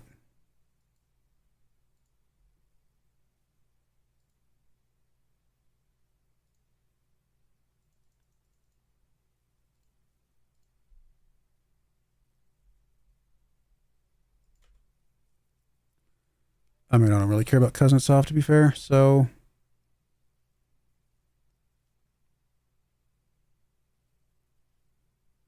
I mean, he's not super excited to go here. I think I'll wait to see if somebody else comes in for him.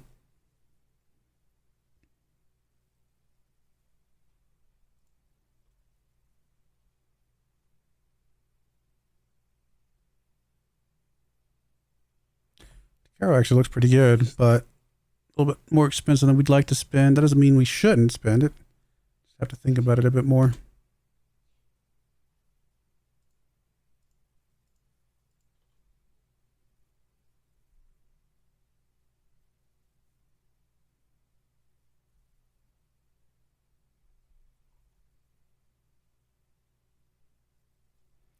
Get the netto one out the door, and then we only have to worry about Suarez. I could also try to consider selling the other defensive center back and see which one sells first.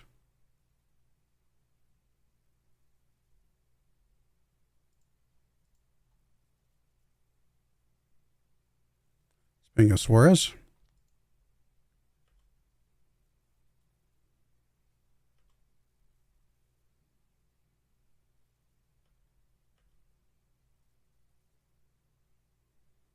Nicholas Castro out on loan is very tempting. Now,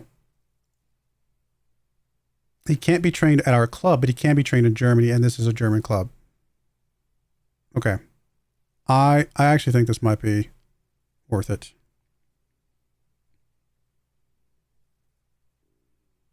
Yeah. I think this is worth it. We're paying most of his wages. It's a German club. All of that looks good. I mean, if these numbers are correct, they're only willing to pay like 13 mil for him, then he will not be leaving us. Which is fine. No worries. What I might do, though... I mean, yeah, we'll give you a new contract. That's fine.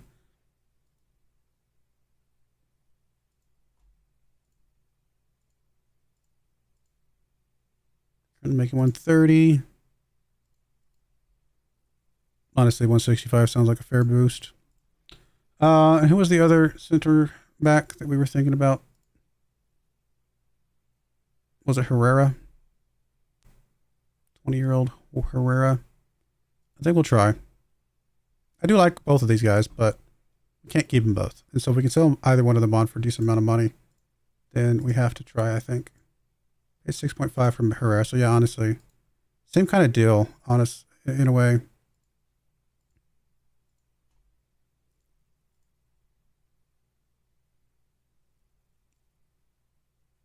Okay, you just signed it. Okay, never mind.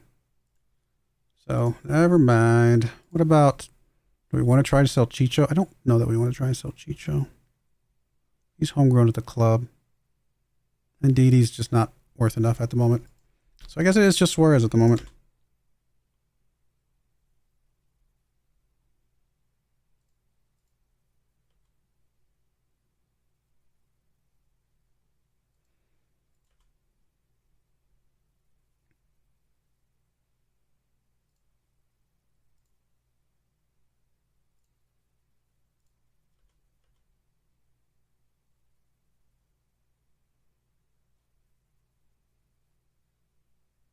I mean, you say you have no interest in joining, so I'm going to say no.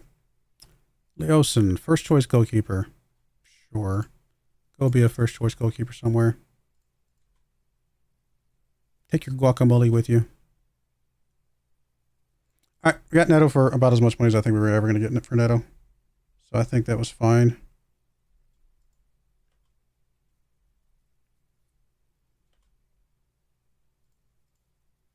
So all in all, good chunk of money. 300 mil over here. Yeah, we've made some money so far. I mean, we do have some decent, younger players, and it actually makes these risks less of a problem because we're making a lot of money off these guys over here. We can spend a little bit of money on a risk, on a gamble.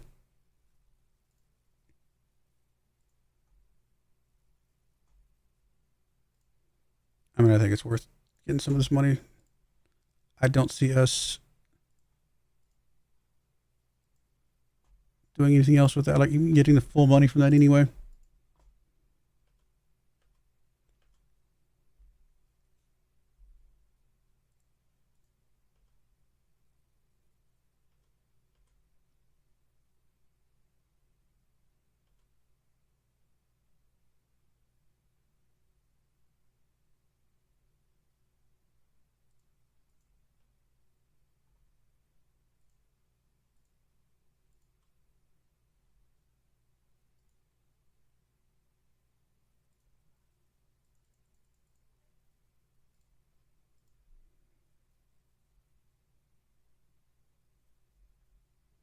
Keep trying for a little bit longer, but not forever. At some point, we'll switch those transfers out to loans.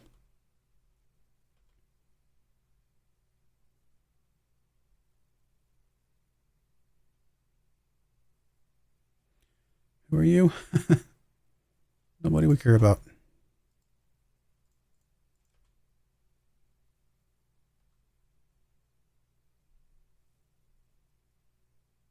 Yeah, so you're going out alone. That's fine with me. That all works.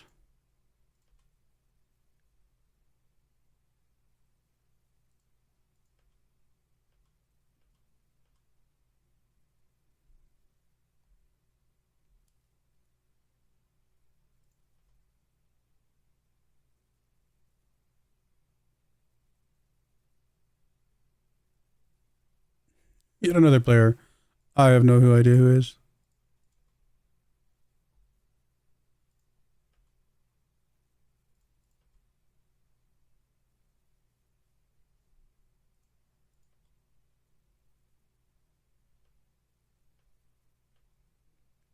Well, at least we got most of our starters on new contracts.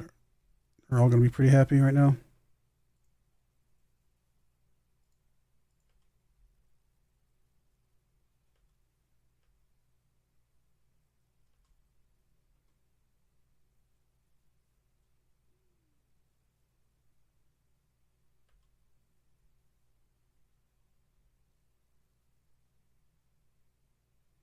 I mean, if it was maybe a different position, we've already got so much overload on that left-hand side.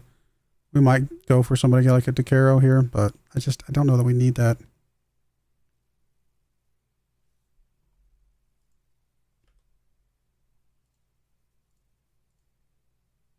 Trying to get rid of Suarez, and he's out training everybody. Not really trying to get rid of him. I'm trying to take advantage of his value now, earlier than I might normally try to take advantage of value. If he doesn't sell, then that's fine. We'll do something else with him, and who knows? He might become a starter for us someday. I'm not. He definitely has the potential to be a starter for us, but he also has the potential to be sold for some money right now.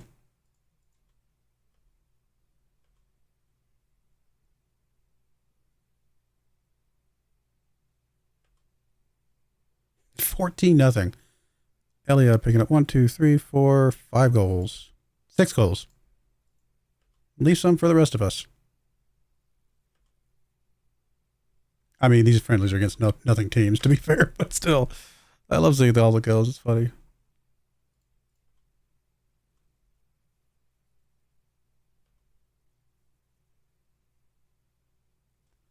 All right, you know what? Just go somewhere. I'm okay with it. Okay, so like I said, it's just Suarez now.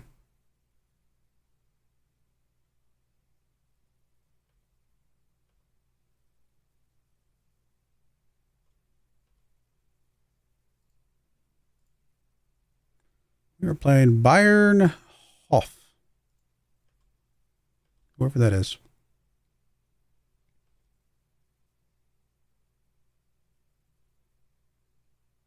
I mean, it's a loan offer for Suarez. Again, can you ever be homegrown at club? You can. That's the problem. You can be homegrown at club.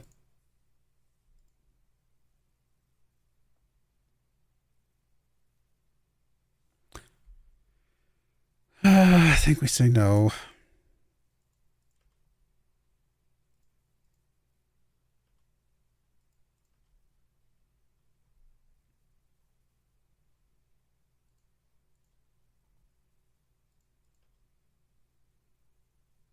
Might consider moving him to another German club for loan, so at least he can be homegrown in the country.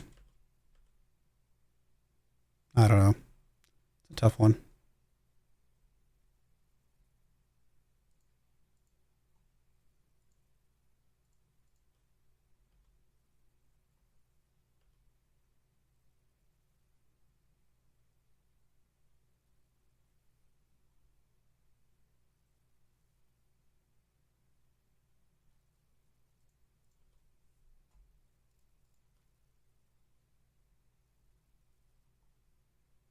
Assuming that loan offer was actually the only person that was going to come in for him anyway, so let's put him back up again. I lost him. There he is. He is wanted. Just for loan, though.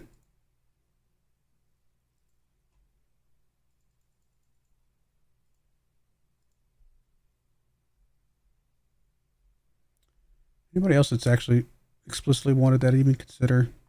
No. The only other people that are wanted are people that I would never consider selling.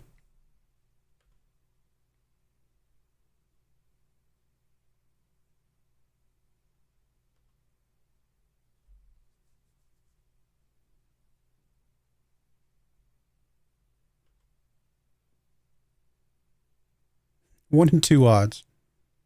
That's a pretty good odds.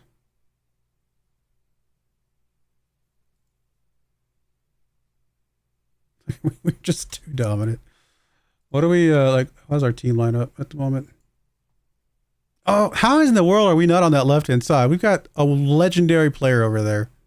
How is that even possible? Got every other slot, and our legendary player over here doesn't count. Come on now.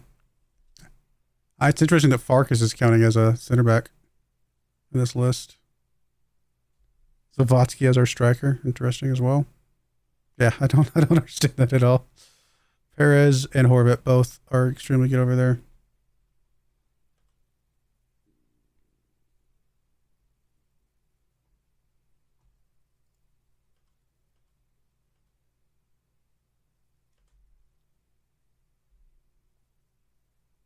Well, at least we'll get to the start of the season before the end of the stream, and then we'll just get going next stream. No changes to the team though, but we're just going to keep seeing how good they get.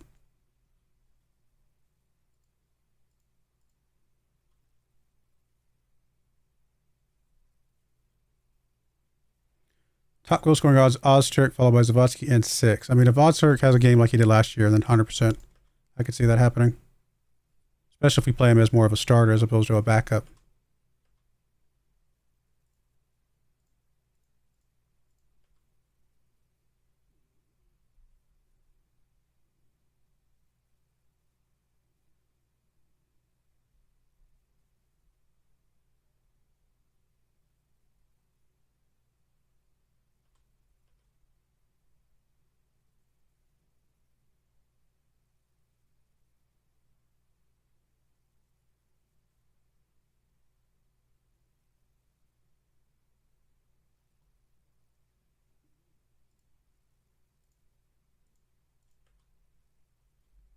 Top player odds, Blanco, followed by Hanses, followed by Netman. Pretty good.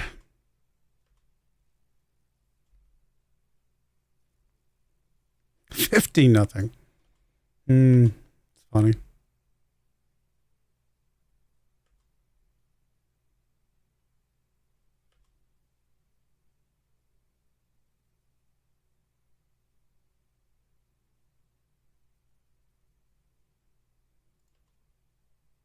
It's one of the first times I've seen higher than at a 10.0 XG.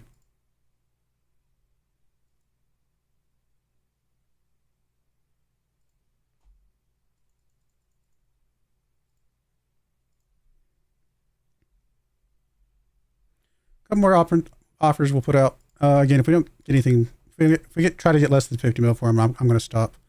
We'll leave 50 mil as a floor because I think he will be worth 40 to 50 mil someday. Or be worth keeping as a starter, honestly. It's the only reason I was putting it up again was just we might be able to make some bank on him right now.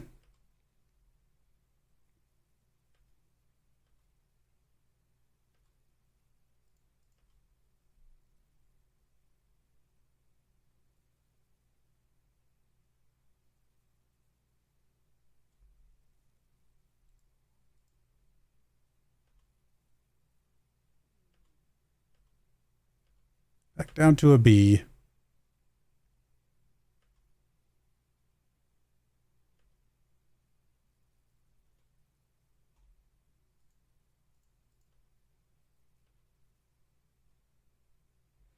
I mean, Continental, we'll go ahead and bump it up to high. I'm okay with paying a little bit more money for that. The other ones we don't care about as much.